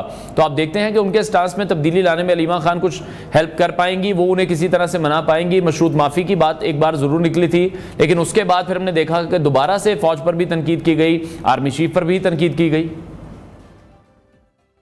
जी, ये बड़ा अहम नुक्ता इसलिए है कि बुनियादी फर्क ये है कि अलीमा खान साहिबा का पार्टी स्ट्रक्चर में कोई रोल नहीं है, कोई ऐसा इंपॉर्टेंट किरदार नहीं है। पार्टी की क़यादत अलग से मौजूद है, वो फैसले कर रही है और ये एज ए फैमिली मेंबर अपने ख्यालात का इजहार करती हैं। तो इसलिए इनकी जानिब से जो भी बातें हैं, शिकवे शिकायत हैं, डायरेक्शंस हैं, उन पर अमल दरामद इसलिए नहीं हो सकता कि ये उस पार्टी स्ट्रक्चर का हिस्सा नहीं है और इसकी वजह से पार्टी की क़यादत एक डिफरेंट लाइन एंड लेंथ पे सोचती है। घर वालों के कंसर्न्स जो है वो जरा मुख्तलिफ हैं। तो इस चीज को, इस गैप को मेरा ख्याल है कि तहरीक इंसाफ को दूर करना चाहिए। अगर ऐसा नहीं होगा तो फिर नाउमीदी भी बढ़ेगी, शकूक व शुबहात में भी इजाफा होगा। ठीक है निजामी साहब, अभी जिस तरह से इजाज़त दी गई है कि 8 सितंबर को पाकिस्तान तहरीक इंसाफ जलसा कर सकती है, लेकिन फिर जो नोटिफिकेशन जारी किया गया है डिस्ट्रिक्ट मजिस्ट्रेट इस्लामाबाद की तरफ से, उसमें 40 हिदायत भी शामिल हैं। वो हिदायत हम देख रहे हैं कि वो आसान नहीं होंगी। किसी भी जलसे को, क्राउड को मैनेज करना इतना आसान नहीं होता कि अब उसमें इस तरह से भी कहा जा रहा है कि अगर जलसा करने की इजाज़त भी दी जा रही है, सिक्योरिटी वहाँ पर दी जाएगी, बुनियादी हुकूक को मुतासिर नहीं किया जाएगा, इतने बजे जलसा शुरू हो जाए, इतने बजे जलसा ख़त्म ही करना होगा, कारकुनान को भी मुंतशिर जो जलसे की इंतजामिया है उन्होंने ही करना है। तो आपको लगता है कि इतना आसान होगा? क्योंकि बहुत से लोगों के जहन में यह भी है कि 8 सितंबर को जलसा गाह में कारकुनान शायद बैठने की नीयत से आए कि वो अब यहां पर से नहीं उठेंगे, अपने जो भी मुतालबात हैं वो मनवाए बगैर। जी बिल्कुल, ये इसके ऊपर बिल्कुल डिस्कशन होगी। उसकी वजह ये कि इतनी शराइत के साथ इन चीजों को लेके चलना खासा नामुमकिन होता है जी। और ये रवायत भी बड़ी अजीबो गरीब है कि सियासी जलसे के लिए इंतजामिया की इजाजत जो है वो दरकार होती है। एहतजाज के लिए या किसी बड़ी सियासी रहनुमा की जानिब से किसी भी एहतजाजी कॉल के लिए मेरा ख्याल है इस तरह के अगर शराइत के अंदर पड़ेंगे तो फिर ये चीजें मुमकिन नहीं हो सकती। तो ये एक तरह से ये तहरीक इंसाफ के लिए एक महफूज रास्ता भी होता है, एक सेफ एग्जिट भी होता है कि वो एनओसी के साथ अपनी चीजों को मशरूत कर देते हैं। वरना हमने देखा कि गुज़िश्ता 2-3 माह के अंदर जितने भी एहतजाज हुए उनके अंदर इतनी बड़ी शराइत या इस तरह से मामलात नहीं देखने में आए। तो जो बड़ी सियासी जमातें हैं या जो कुछ करने का आज़म रखती हैं वो एनओसी के बगैर भी जलसा कर लेती हैं। तो ये जो 40 शराइत हैं या 8 सितंबर है, मुझे लगता है कि इस पे फिर एक दफा डिस्कशन होगी, मामलात ज़ेरे बहस आएंगे, कुछ चीजें मनवाई जाएंगी। हो सकता है कि ये वाला जलसा ना हो सकता है हो। इसकी श्योरिटी के हवाले से बहुत से क्वेश्चन। ठीक है निजामी साहब, जनरल टाइड फैज हमीद साहब को जब हमने देखा कि फौजी तहवील में लिया गया, उसके बाद से पाकिस्तान तहरीक इंसाफ के मुख्तलिफ रहनुमाओं की मुख्तलिफ स्टेटमेंट सामने आई। मानी PTI ने भी कहा कि फौज का अंदरूनी मामला है और अगर जनरल फैज हमीद उन्हें लगता है किसी मामले में मुलव्वस हैं, वो टॉप सिटी केस का मामला हो, वो अगर हम बात कर लें साने 9 मई का, तो उन्होंने कहा कि ट्रायल होना चाहिए और उस हवाले से जो भी कानून है उस पर अमल दरामद होना चाहिए। लेकिन आहिस्ता आहिस्ता वो स्टांस भी अब हम तब्दील होता देख रहे हैं। बानी PTI और उनकी जमात का यही कहना है कि बानी PTI को मिलिट्री कोर्ट तक ले जाने की एक राह हमवार की गई है फैज हमीद को गिरफ्तार करके। तो पहले तो ये कह रहे थे कि हमें तो कोई मसला नहीं है, फौज का अंदरूनी मामला है, खुद से डील करें, खुद से देखें। लेकिन अब जैसे जैसे हालात बदल रहे हैं, कुछ अंदर की स्टोरीज भी सामने आ रही हैं, तो बयानिया भी बदल रहा है PTI का भी, बानी PTI का भी। जी बिल्कुल, उसकी वजह यह है कि जनरल फैज हमीद की फौजी तहवील के हवाले से 2 प्रेस रिलीजेज अभी तक आई हैं। बाकी क्यास आराइयों का एक बाजार गर्म है। तो अब इसी वजह से तहरीक इंसाफ की स्ट्रेटजी हमेशा बदलती हुई नजर आ रही है, क्योंकि इस वक्त उन्हें कतईयत से चीजों का इल्म नहीं है कि एग्जैक्टली क्या होने जा रहा है। तो इसलिए वो डिफेंसिव रोल प्ले कर रहे हैं।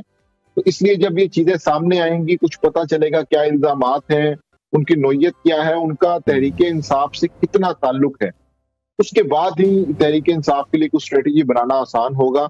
अदरवाइज ये इसी तरह चहमगोइयों पे और क्यासराइयों पे मामला चलता रहेगा।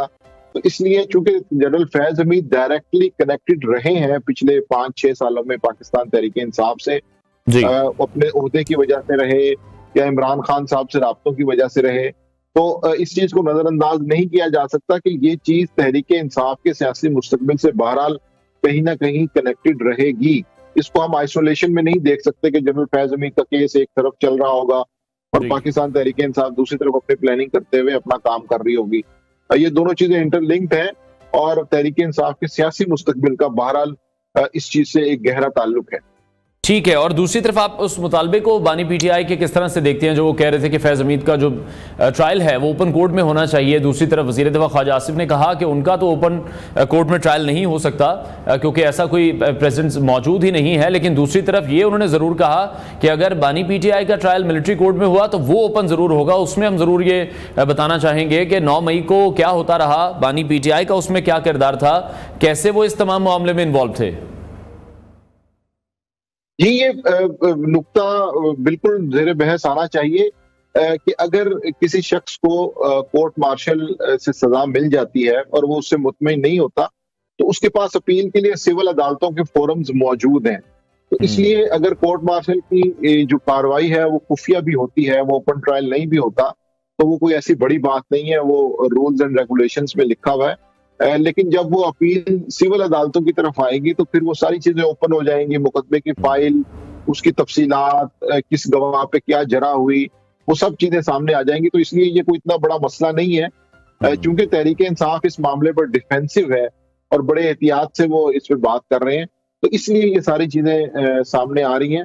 अदरवाइज अगर किसी भी शख्स को कोर्ट में, इससे पहले भी हो चुका है कि कोर्ट मार्शल की सजाओं से अगर किसी को इख्तलाफ है तो वो सिविल अदालत में जा सकता है और वहां पे फिर ये सारी की सारी चीजें ओपन हो जाती हैं। ठीक है। अच्छा, दूसरी तरफ पाकिस्तान पीपल्स पार्टी के चेयरमैन बिलावल भुट्टो जरदारी के एजाज में वज़ीर आज़म पाकिस्तान शहबाज शरीफ ने शाइया दिया है, तो पाकिस्तान पीपल्स पार्टी और मुस्लिम लीग नून के दरमियान जो दूरियों की इत्तलात थी, आपको लगता है कि वो दुरुस्त थी, या कल के इस शाइये के बाद वो जो इत्तलात हैं वो अब दम तोड़ जाएंगी? और जिस तरह से बिलावल ने भी कहा, अपने कंसर्न्स उन्होंने वज़ीर आज़म से शो किए हैं, महंगाई पर उन्होंने बात की है, बिजली के बिलों के हवाले से उन्होंने बात की है, बहुत अहम इत्तेहादी हैं हुकूमत के। आपको लगता है कि इस मामले पर पाकिस्तान पीपल्स पार्टी हुकूमत को टफ टाइम देगी कि आवाम को रिलीफ देने के लिए पीएमएलएन को, वजीर आजम को जल्द से जल्द कोई ना कोई इकदाम लेने होंगे? मुझे लगता है कि पाकिस्तान पीपल्स पार्टी के दो बड़े मसाइल थे। एक तो ये था कि पंजाब हुकूमत की जानिब से जो गैर मुतवक्को ऐलान रिलीफ का सामने आया, कि जिसके अंदर अरबों रुपए के रिलीफ का ऐलान किया गया, उससे वो एक दिफाई पोजीशन पे चले गए। दूसरा, पंजाब हुकूमत के हवाले से ही उनकी मुश्किलात हैं। उनका ये कहना है कि उनके साथ जो मुआहदा हुआ था हुकूमत साजी के वक्त, उस पर अमल नहीं किया जा रहा और पंजाब के अंदर उन्हें स्पेस नहीं मिल रही और उनके लोगों के काम नहीं हो रहे।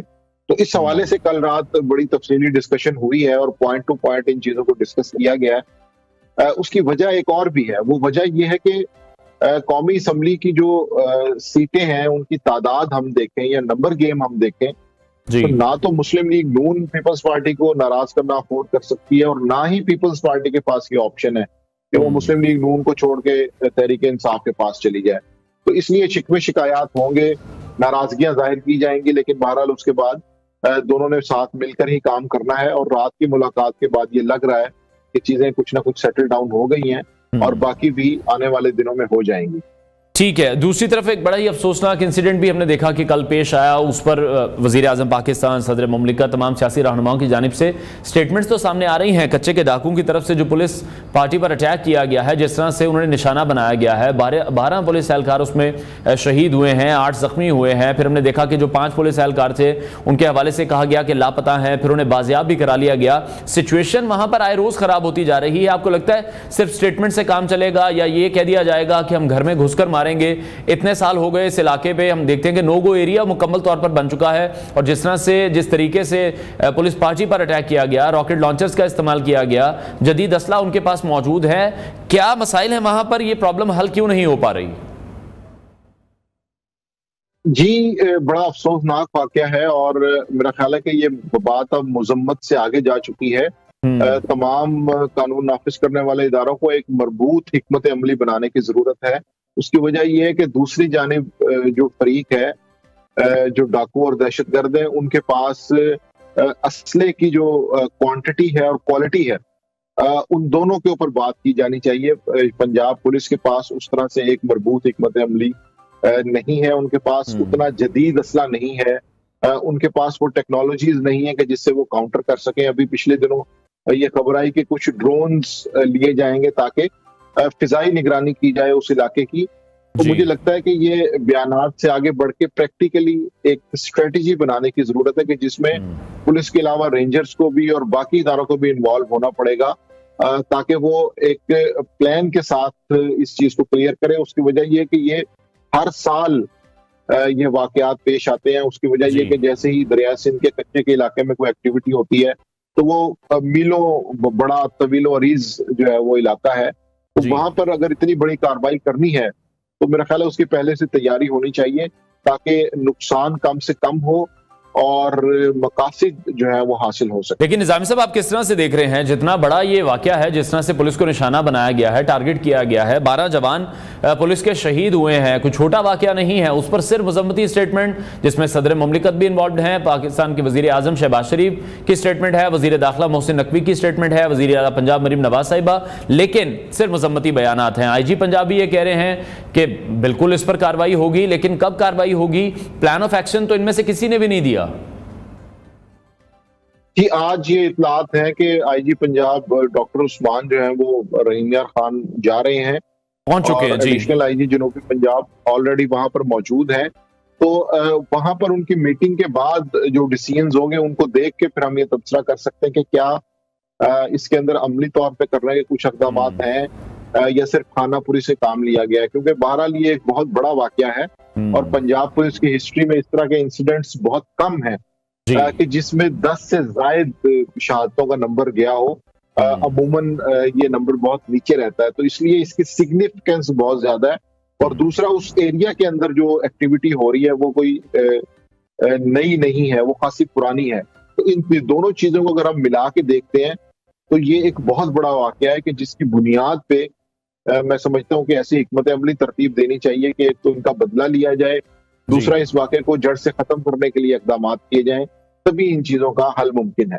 ठीक है, बहुत शुक्रिया सीनियर तजियाकार माजिद निज़ामी साहब हमारे साथ इन कॉन्वर्सेशन थे। नाज़रीन, ब्रेक लेते हैं, ब्रेक के बाद आपको दोबारा ज्वाइन करेंगे।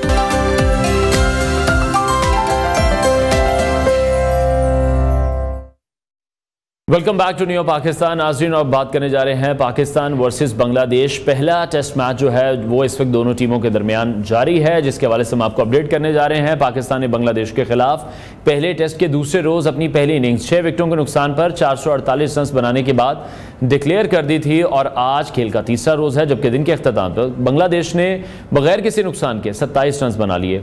रावलपिंडी में जारी टेस्ट सीरीज के पहले मैच में पाकिस्तान ने दूसरे रोज जब अपनी इनिंग्स 6 विकेट के नुकसान पर 448 रन पर डिक्लेयर की तो मोहम्मद रिजवान 171 रन पर नॉट आउट थे। नायब कप्तान साउद शकील ने भी 141 रन की शानदार इनिंग्स खेली। पाकिस्तान की जानिब से इनिंग्स डिक्लेयर करने के बाद दूसरे रोज बांग्लादेश ने 12 ओवर्स खेले, जिसमें बगैर किसी नुकसान के 27 रन बनाने में कामयाब रहे थे। बांग्लादेशी ओपनर शादमान इस्लाम 12 और जाकिर हसन 11 रन के साथ क्रीज पर मौजूद थे उस वक्त। इससे पहले टेस्ट मैच के दूसरे रोज कौमी टीम ने 4 विकेटों पर 158 रन पर बैटिंग का आगाज किया तो पहले सेशन में मोहम्मद रिजवान ने पुरएतमाद बल्लेबाजी करते हुए अपनी निस्फ सेंचुरी बनाई। दूसरे रोज खाने के वक्फे के फौरन बाद मोहम्मद रिजवान और साउद शकील ने अपनी सेंचुरियां मुकम्मल की। साउद शकील 261 गेंदों पर 141 रन बनाने के बाद आउट हो गए। मोहम्मद रिजवान ने आगा सलमान के साथ मिलकर स्कोर को आगे बढ़ाया और अपने 150 रन मुकम्मल किए। आगा सलमान 19 रन बनाने के बाद शकीबुल हसन का शिकार बने, जिसके बाद शाहीन आफरीदी ने 24 गेंदों पर 29 रन की जारहाना बल्लेबाजी की। ताहम कप्तान शान मसूद ने इनिंग्स डिक्लेयर करने का इशारा कर दिया। मोहम्मद रिजवान 171 रन पर नॉट आउट रहे। बांग्लादेश की जानिब से हसन महमूद और शरीफुल इस्लाम ने 2-2 जबकि शकीबुल हसन और मेहदी हसन रजा ने 1-1 विकेट हासिल की है।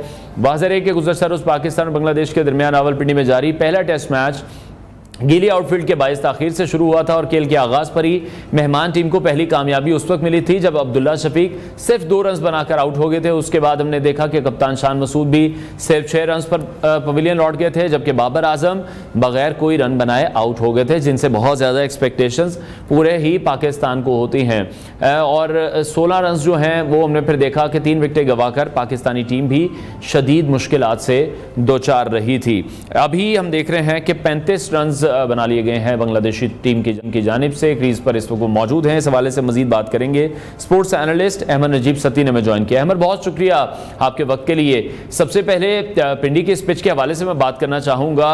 हमने देखा था कि जिस तरह से पाकिस्तान क्रिकेट बोर्ड को बड़ी हजीमत का सामना भी करना पड़ा था पिंडी पिच के हवाले से, और इसको आम अल्फाज में फट्टा विकेट कहा जाता रहा था। अब हमने देखा कि उस विकेट पर काफ़ी काम किया गया है।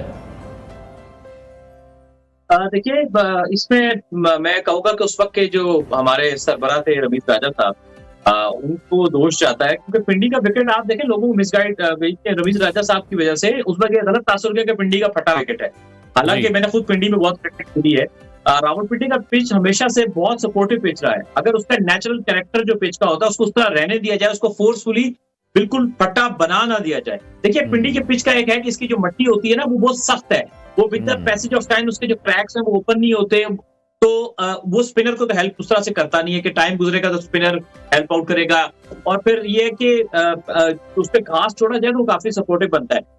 ये भी जो पिच बना है मेरा ख्याल है इससे भी बेहतर बन सकता था, घास इतना ज्यादा नहीं था। एक होता है बिल्कुल मराबा घास, तो मुझे लगा कि ये बस घास ने पहला 1 घंटा थोड़ा सा मॉइस्चर था, थोड़ा सा घास था, तो उसने हेल्प आउट किया था फास्ट बॉलर का। हमारी 3 विकेटें भी गिर गई। उसके बाद ना तो बांग्लादेशी फास्ट बॉलर में वो क्वालिटी है कि वो पेनिट्रेट कर सके, और फिर पाकिस्तानी बैट्समैन है, क्योंकि पिंडी की पिच का एक कैरेक्टर है कि पिंडी की पिच में बैट बाउंस अच्छा होता है, तो बैट पे बहुत अच्छे से गेंद आता है, ट्रू बाउंस उसको कहते हैं, और जिसकी वजह से बैट्समैन स्ट्रोक के लिए बहुत एंजॉय करता है। तो जब पहला घंटा गुजर गया तो उसके लिए बैटिंग के लिए बहुत साजगार हो गई थी पिच, और आप देख रहे हैं कि काफी ज्यादा स्कोर बने, प्लेयर्स ने एंजॉय किया अपनी बैटिंग को।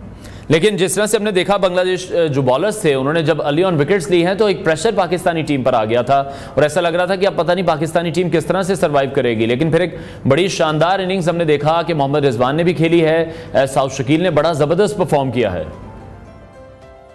जी, उस पर ज्यादा क्रेडिट जो जाता है वो साइम अयूब और साउथ शकील को जाता है, क्योंकि साइम ओपनर आए थे और साउथ शकील तब आए थे जब ये दोनों खिलाड़ी जब पाकिस्तान प्रेशर में था, 3 विकेट गिर चुकी थी, तो उस थोड़े से प्रेशर वाले मौके पे उन्होंने एक पार्टनरशिप लगाई जो जिसने पाकिस्तान को सहारा दिया।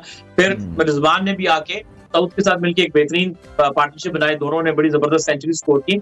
इसमें ये फर्क होता है वर्ल्ड क्लास बॉलिंग अटैक और एक एवरेज भी कहना चले, गैर मुनासिब बात होगी, इंटरनेशनल साइड है, क्योंकि बांग्लादेश के पास उस पाए का फास्ट बॉलिंग अटैक नहीं है। शायद कोई बड़ी टीम होती है, ऑस्ट्रेलिया, इंग्लैंड, इंडिया, इस तरह की, तो वो 3 विकेट लेने के बाद प्रेशर बरकरार रखते, उनके फास्ट बॉलर आपको तंग करते और माइट भी आपको इतनी आसानी से उस सिचुएशन से निकलने ना देते।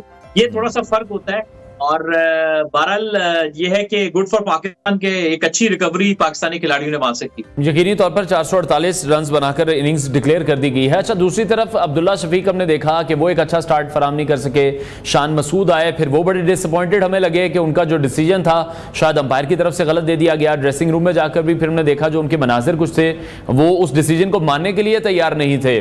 बाबर 0 पर आउट हो गए, बाबर से बहुत ज्यादा एक्सपेक्टेशंस हैं। इन तीनों के हवाले से मैं चाहूंगा जरा डिटेल में बताइएगा। जी, आप ये देखें कि पिच पे मूवमेंट थी, जब पहला सेशन था, जब टॉस जीतकर बांग्लादेश ने बॉलिंग का फैसला किया, लेकिन कोई ऐसा बॉल नहीं पड़ा, हम कहें कि बैट्समैन बेबस था, इतना अच्छा बॉल पड़ गया। तीनों खिलाड़ी, अब्दुल्ला शफीक ने थोड़ा सा कैजुअल शॉट खेला और उसके बाद शान मसूद अनलकी रहे कि वो जो फुटेज हमने देखा उसमें वो पैड पे बॉल लग रहा था, तो आप कह सकते हैं कि डेफिनेटली शान मसूद को गलत आउट दे दिया गया। और बाबर आजम, आप अच्छा लेग साइड से, वैसे तो हम कहते हैं कि लेग साइड से बैट्समैन वो हल्का सा फ्लिक या ग्लांस करते हुए आउट हो जाए तो हम अनलकी कहते हैं, लेकिन इत्तेफाक ऐसा है कि पिछले कुछ सालों में बाबर आजम इस अंदाज में कई बार आउट हो चुके हैं। तो मेरा ये ख्याल है कि कहीं शायद इस शॉट को थोड़ा बेहतर खेलने की कोशिश करनी चाहिए अगर आप एक ऐसे शॉट पे बार बार आउट हो रहे हैं। एक और बात ये कि देखिए, एक मसला और भी इससे बड़ा है, हमारे प्लेयर फर्स्ट क्लास क्रिकेट नहीं खेलते। आप देखें हमारे टेस्ट मैचेस में एक बहुत बड़ा गैप होता है। आखिरी टेस्ट मैच हमने खेला दिसंबर में ऑस्ट्रेलिया के खिलाफ, तो अब आप देखिए कि आज क्या है, अब अगस्त जो अपने इख्तितामी मराइल की तरफ है, तो जब आप रेड बॉल खेलेंगे नहीं और इतने बड़े वक्फे के बाद अचानक से आप खेलेंगे तो यकीनन वो जो प्रैक्टिस का फुकदान होता है जिसकी वजह से आपको मसाइल आते हैं।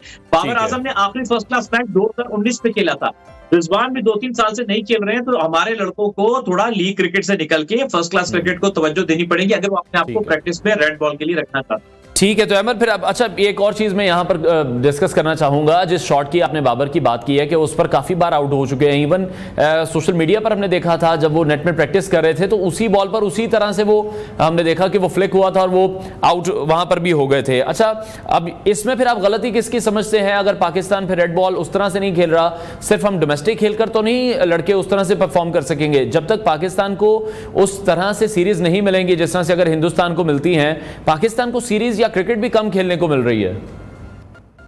लेकिन इसमें भी तो कसूर हमारा है ना जी। इस वक्त इसमें कसूर है प्राइम मिनिस्टर ऑफ पाकिस्तान का। मुझसे पूछे क्यों? जी बताइए। तो उसकी वजह यह है कि सर, जब तक आपके पैटर्न चीफ क्रिकेट बोर्ड के आपके वक्त के प्राइम मिनिस्टर रहेंगे, चाहे वो कोई भी प्राइम मिनिस्टर हो, तो तब तक आपके मुल्क से पॉलिटिक्स नहीं निकल सकती। क्रिकेट बोर्ड का जो ओहदा होता है चंद पुरकशिश तरीन ओहदों में से एक होता है। जो गवर्नमेंट आती है उनका दिल होता है कि मेरा बंदा किसी भी के चेयरमैन लगे, ना कि बंदा मेरिट पे लगे। तो जो पिछले 2 सालों में बार बार चेयरमैन तब्दील होते रहे और फिर ये जो आपका फ्यूचर टूर प्रोग्राम आप तय करते हैं ना, उसमें ये डिसाइड होता है कि अगले 4-5 सालों में आप किस मुल्क से किस वक्त खेल रहे होंगे, ये उस वक्त डिसाइड करना होता है। ये आपकी अपनी कमजोरी है कि आप जो है वो डिसाइड नहीं कर सके कि हम ज्यादा जो है वो टेस्ट मैचेस खेलेंगे। तो ये तो कसूर हमारे एंड के ऊपर, और ये तब तक ठीक नहीं होगा जब तक आपके पैटर्न जो है ना वो पीएम नहीं हटेंगे। वो पीएम के पास जब तक पैटर्न होंगे तब लेकिन अहमद किस तरह से आप ये देख रहे हैं कि वजीर आजम की इसमें गलती? हमने तो देखा कि विजन ही उन्हीं का है। अरशद नदीम जीते, उन्हीं के विजन की वजह से जीते। तो ये जो हार रहे हैं फिर उन्हीं की विजन से हार रहे थे। 2024 का वर्ल्ड कप मान लें, ठीक है। तो बात यह कि एक वजीर आजम नहीं, मैं ओवरऑल पीएम की जब पीएम रहे कानून में आपको तब्दीली लानी पड़ेगी, आपको प्राइम मिनिस्टर को पैटर्न चीफ हटाना पड़ेगा, क्योंकि जब तक वो नहीं हटेंगे ये ओहदा पॉलिटिसाइज रहेगा। अब देखिए दुनिया में क्या होता है कि एसोसिएशन होती हैं क्रिकेट की, उनके जो चेयरमैन होते हैं उनके बीच में एक वोटिंग होती है, उनमें से कोई चेयरमैन बनता है। सारा साल क्रिकेट कोई और लीड करते हैं लोग, और जो है वो चेयरमैन कहीं और से उठ के आ जाता है। ये दुनिया में कहाँ होता है, ऐसा कहीं भी नहीं होता है। तो जो कहीं नहीं होता वो सिर्फ पाकिस्तान में होता है। ठीक है, अच्छा मोहम्मद रिजवान की जो इनिंग्स थी उस पर मैं चाहूंगा आप हमें जरा बताइएगा। 171 रन पर वो नॉट आउट रहे हैं, थोड़ा सा वक्त अगर उन्हें और मिल जाता 200 रन आपको लगता है कि वो कंप्लीट कर पाते अगर शान मसूद इनिंग्स डिक्लेयर करने का इशारा ना करते? अच्छा देखिए, रिजवान जब बैटिंग के लिए आए ना तो तब बैटिंग के लिए पिच साजगार हो चुकी थी, क्योंकि मुश्किल वक्त साइम सऊद ने गुजार लिया था। तो रिजवान को भी क्रेडिट जाता है कि उसने बड़ा फायदा उठाया, अच्छी कंडीशंस में मेरी फायदा उठाता है। भले आप कह लें बांग्लादेश का कमजोर बॉलिंग अटैक था, बाकी भी तो कर सकते थे ना। तो जो अच्छा खेल रहा उसने बड़ी बहादुरी से खेला। और जो आप ड्रॉ उसकी जो 200 की बात करें, ये ऑस्ट्रेलियन माइंडसेट का फर्क है। अब आपका कोच है ऑस्ट्रेलियन, ये पर्सनल माइलस्टोन से ज्यादा टीम को प्रेफर करता है, टीम के जो इंटरेस्ट होता है उसको। अगर हम पाकिस्तानी कोच होता ना, उसने कहना था लंबी बारी करो, अपने अपने डबल सेंचुरी भी करो, तो जो है फाइनल सब जाता है। ऑस्ट्रेलिया कहते हैं नहीं, कंट्री कम्स फर्स्ट, अपने माइलस्टोन को छोड़ो, पहले डिक्लेयर करो, उनको आउट करने की कोशिश करो कि हमने टेस्ट मैच जीतना है। और मुझे बड़ा अच्छा लगा ये डिसीजन, ये फर्क आता है एक प्रोफेशनल कोच के आने से। ठीक हो गया। और आप किस तरह से देख रहे हैं अगर ड्रॉ की तरफ भी सिचुएशन जाती है पाकिस्तानी टीम के लिए? तो एक बड़ा अच्छा मौका है कि वो अपनी रैंकिंग बेहतर कर सकते हैं बांग्लादेश की टीम से अगर वो ये सीरीज जीत जाते हैं। हाँ जी, आपको अच्छी क्रिकेट खेलनी पड़ेगी। अभी तो प्लेयर को चूंकि हमको पता है ना आउट ऑफ टच होते हैं, जिनको थोड़ा रिदम में आने में टाइम लगेगा। पिच अब थोड़ा वैसे तो बैटिंग के लिए बजाय साजगार लग रहा है, लेकिन पिंडी का पिच ऐसा कुछ ना कुछ होता है, इसमें थोड़ी सी आपको जान मारनी पड़ती है। You have to hit the deck hard, आपको जोर लगाना पड़ेगा, थोड़ा सा एफर्ट करना पड़ेगा, तो विकेट मिल सकते हैं। लेकिन ये कि थोड़ा एक्स्ट्रा एफर्ट करना पड़ेगा। ड्रॉ के चांसेस ज्यादा दिखते हैं, लेकिन मेरा ख्याल है कि अगर थोड़ा एफर्ट किया जाए तो आप स्टिल इस मैच में बांग्लादेश को अंडर प्रेशर ला सकते हैं। ठीक है अहमद, दूसरी तरफ पाकिस्तान में अब चैंपियंस ट्रॉफी के हवाले से हम देख रहे हैं कि वो शोर शुरू हो चुका है। हिंदुस्तानी मीडिया हम देख रहे हैं कि वहाँ से कोई ना कोई व्लॉगर है या यूट्यूबर है, उनकी वीडियो मंजर आम पर आ जाती है कि अब चैंपियंस ट्रॉफी पाकिस्तान में होने जा रही है, हिंदुस्तान आ रहा है, नहीं आ रहा है। पाकिस्तान अपने मौके पर कायम है, जो कि यकीनी तौर पर बड़ी अच्छी बात है। आपको लगता है कि चैंपियंस ट्रॉफी के उसी मौके पर हम इसी तरह ही कायम रहेंगे? हिंदुस्तान नहीं आता तो फिर हिंदुस्तान के बगैर चैंपियंस ट्रॉफी हम कराने की अहलियत सलाहियत रखते हैं, उस प्रेशर को हम हैंडल कर सकेंगे? देखिए, हिंदुस्तान तो ऐसा हो नहीं सकता कि वो चैंपियंस ट्रॉफी से अलग हो जाए, क्योंकि आईसीसी जो है वो एक काइंड ऑफ डमी सी बॉडी है, और वो भारत के प्रेशर में तो रहती है, क्योंकि भारत ही उनको लीड करता है इन केस आईसीसी को। तो कोई ना कोई इसका सोल्यूशन निकलेगा, या भारत आएगा या भारत के मैचेस जो हैं वो किसी और वेन्यू पे होंगे, यानी इन दोनों में से कोई एक सोल्यूशन होगा, या भारत आएगा या उनके मैचेस किसी और वेन्यू पे होंगे। तीसरी कोई सिचुएशन नहीं है। मतलब आप ये कह रहे हैं कि जो बहुत से लोगों की तरफ से कह दिया गया, वो किसी वजह से कहा गया या बगैर किसी वजह से कहा गया, व्यूज लेने के लिए कहा गया कि हिंदुस्तान नहीं भी आता तो ना हम श्रीलंका को ऐड कर लेंगे और हिंदुस्तान के बगैर चैंपियंस ट्रॉफी करा लेंगे, ऐसा आप कह रहे नहीं हो सकता? देखिए, रियलिस्टिकली तो नहीं हो सकता, सवाल ही पैदा नहीं होता कि हिंदुस्तान के बगैर। अगर हम जज्बाती बातें करें तो फिर ये बयान दे सकते हैं, लेकिन अगर हम होश का नाखून लें तो ऐसा मुमकिन ही नहीं है कि हिंदुस्तान, इवन मैं पाकिस्तान कहूंगा, 2023 के वर्ल्ड कप से पहले भी एक सूरत हाल थी, तो हमारे बगैर, पाकिस्तान के बगैर भी भारत में वर्ल्ड कप नहीं हो सकता था। तो ऐसा मुमकिन नहीं है, जो क्रिकेट की बड़ी रियलिटीज होती है उनके बगैर ऐसे इवेंट मुमकिन नहीं होते हैं। तो आएंगे, वो तो होंगे, लेकिन क्या होगा, वो आएंगे या वो किसी और वेन्यू पे होगा, सिर्फ ये डिसाइड होना बाकी। ठीक है, तो दूसरी तरफ फिर आप किस तरह से देख रहे हैं इन केस अगर हिंदुस्तान नहीं आता है और फिर यही सिलसिला इसी तरह से चलता रहता है, हाइब्रिड मॉडल पे भी अगर चले जाते हैं, तो फिर घुटने तो हमेशा की तरह पाकिस्तान को ही टेकने पड़ेंगे। एशिया कप में भी हमने देख लिया कि हमें ही जाना पड़ा, वर्ल्ड कप के लिए भी हम ही गए हैं। तो ये जो बड़े दिल का मुजाहरा है, ये हम ही पूरी जिंदगी करते रहेंगे या वहां से भी कोई रिस्पॉन्स कभी हम एक्सपेक्ट कर सकते हैं? देखिए, इसमें पाकिस्तान की कोर्ट में भी गेंद है। मेरा ख्याल है इस बार भारत को इनकार करना इतना आसान नहीं होगा, क्योंकि अगले साल एशिया कप होना है, फिर आगे T20 वर्ल्ड कप भारत में होना है, फिर अगले 5-7-8 सालों में 3 बड़े आईसीसी के इवेंट भारत में लाइनअप है। तो भारत वो भी देख रहा होगा कि पाकिस्तान को इस बार तो अगर नहीं आता और आगे, तो हम पाकिस्तान भी उनको एक सख्त रिएक्शन दे सकता है, पाकिस्तान बाइकआउट कर सकता है, या पाकिस्तान भी न्यूट्रल वेन्यू की डिमांड कर सकता है, अगर वो पाकिस्तान अपने स्टांस में खड़ा हो। हमारा तो मसला ये है कि हमारे कब कौन सा क्रिकेट बोर्ड का चेयरमैन किस पीएम के कहने पे या किस पे हट जाए, हमें ये नहीं पता होता। अगला बंदा स्ट्रांग है, अभी तो मोहसिन नकवी साहब जरा मजबूत किस्म के कैंडिडेट हैं, तो हम तो अपने घर से कमजोर है ना। जब तक हम अपने घर से मजबूत नहीं होंगे तो तब तक हमारी जो बैनुल अक़वामी की क्रिकेट है उसमें रिस्पेक्ट उस तरह से नहीं होगी।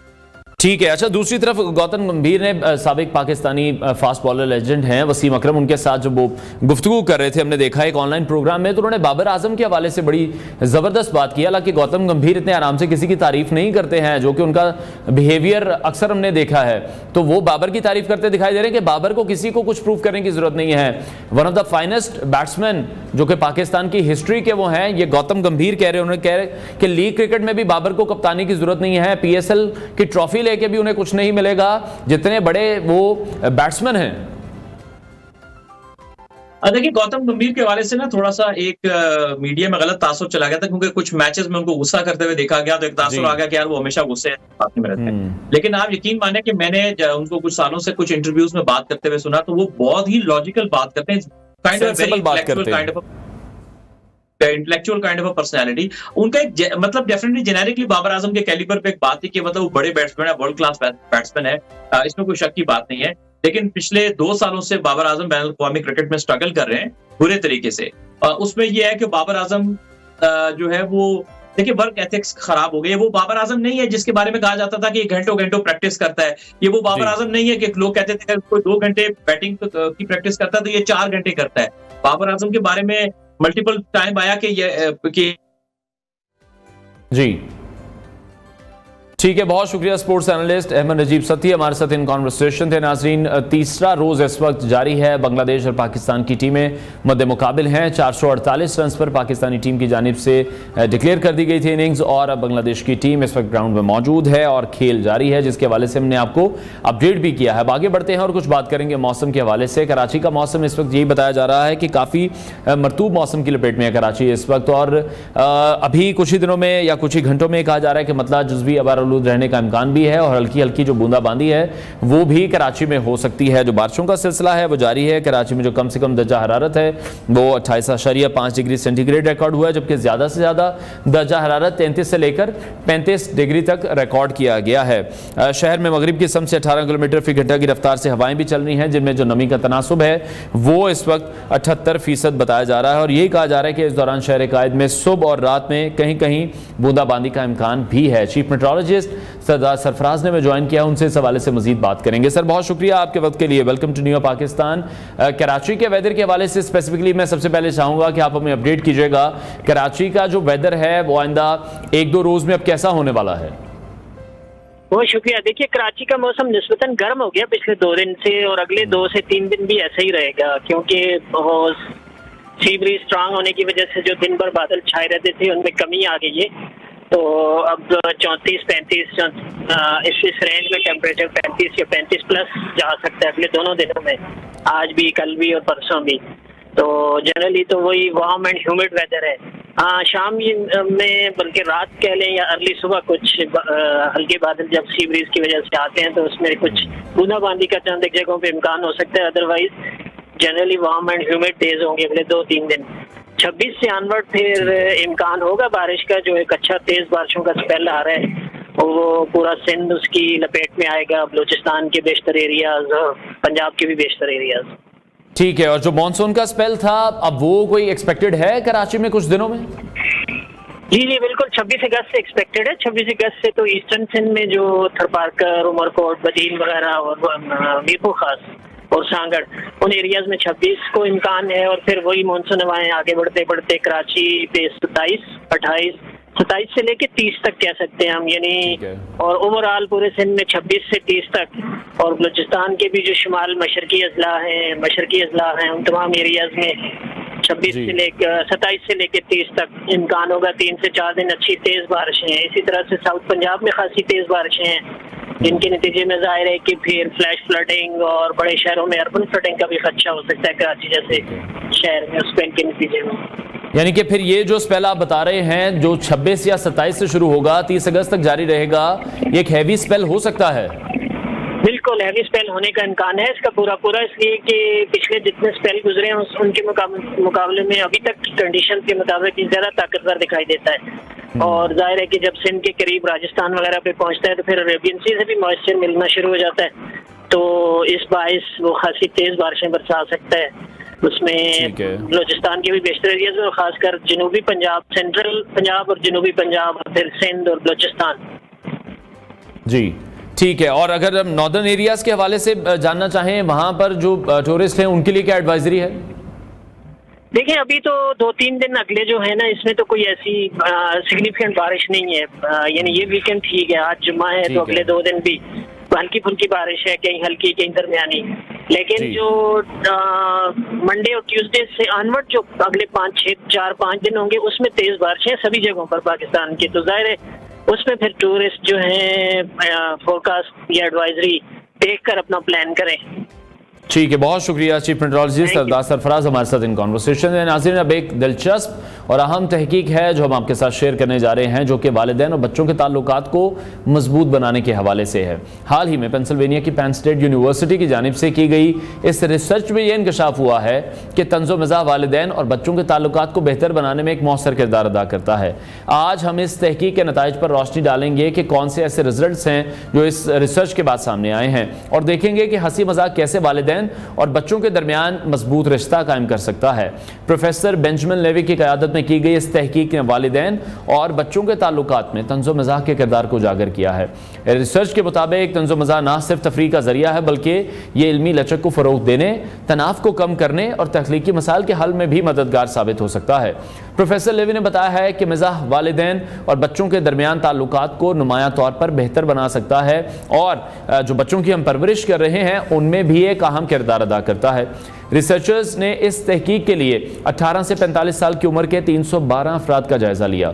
इन नताइज से पता चला कि निस्फ से ज्यादा अफराद ने बताया है कि उनकी परवरिश ऐसे वालिदैन ने की है जो अपने बच्चों के साथ हंसी मजाक करते थे। इसके अलावा 71.8% ने इस बात पर इत्तफाक किया है कि मिज़ाह बच्चों की परवरिश के लिए एक मौसर जरिया है। प्रोफेसर बेंजामिन लेवी ने तहकीक के अख्ताम पर उम्मीद जाहिर की है कि वालिदैन तंज़ो मिज़ाह को अपने बच्चों की परवरिश में एक मौसर जरिए के तौर पर इस्तेमाल करें, ना कि महज अपने तनाव को कम करने के लिए। उनका यह कहना है कि माँ बाप का बच्चों के साथ दोस्ताना जो ताल्लुक़ है वो बहुत ज़्यादा अहमियत रखता है, और ये आज के वक्त की ज़रूरत भी है कि वालिदैन अपने बच्चों के साथ अच्छा वक्त गुजारें, उनके दोस्त बने, उनकी नफ्सियात को समझें, उनकी ज़रूरियात को समझें। और ये तहकीक हमें बताती है कि हंसी मजाक और तंज़ो मिज़ाक का किरदार वालिदैन और बच्चों के ताल्लुकात में कितना इंपॉर्टेंट हो सकता है, जिससे बहुत सारे मसाइल जो हैं बच्चों के वो आप हल भी कर सकते हैं, क्योंकि सिर्फ तफरीह का जरिया नहीं है बल्कि एक मौसर जरिया है जो आपकी जो कम्युनिकेशन है उसको भी बेहतर बनाता है, आपके ताल्लुकात को मजबूत बनाता है और बच्चों की परवरिश में मददगार भी साबित हो सकता है। तो हमें इस बात का ख्याल रखना चाहिए कि जो वालिदैन हैं वो अपने बच्चों के साथ यकीनी तौर पर वक्त भी गुजारें, उनके मसाइल को भी समझने की कोशिश करें और एक दोस्ताना माहौल भी फराहम करें। जहां आज के इस दौर में हम गैजेट्स के साथ घिरे हुए हैं और हम देखते हैं कि बड़े बच्चे सभी अपने फोन्स पर बिजी हैं, स्क्रीन्स पर बिजी हैं, तो आपसी जो वक्त है, जो बातें करने का वक्त है, वो हम एक दूसरे के लिए नहीं निकाल पाते हैं। तो उस तमाम वक्त में जब ये रिसर्च हमारे सामने आ रही है तो बड़ी ही ज़बरदस्त बात है कि अब अगर आप बच्चों के साथ हंसी मजाक कर रहे हैं, खेल रहे हैं, तो वो बच्चों की परवरिश के लिए, उनकी ज़हनी सेहत के लिए बहुत ज़्यादा इंपॉर्टेंट है। प्रोग्राम का वक्त नाज़रीन ख़त्म हुआ है, इंशाल्लाह कल फिर आपसे मुलाकात करेंगे। अपना बहुत सारा ख्याल रखिए, इजाज़त दीजिए, अल्लाह हाफ़िज़, जुम्मा मुबारक।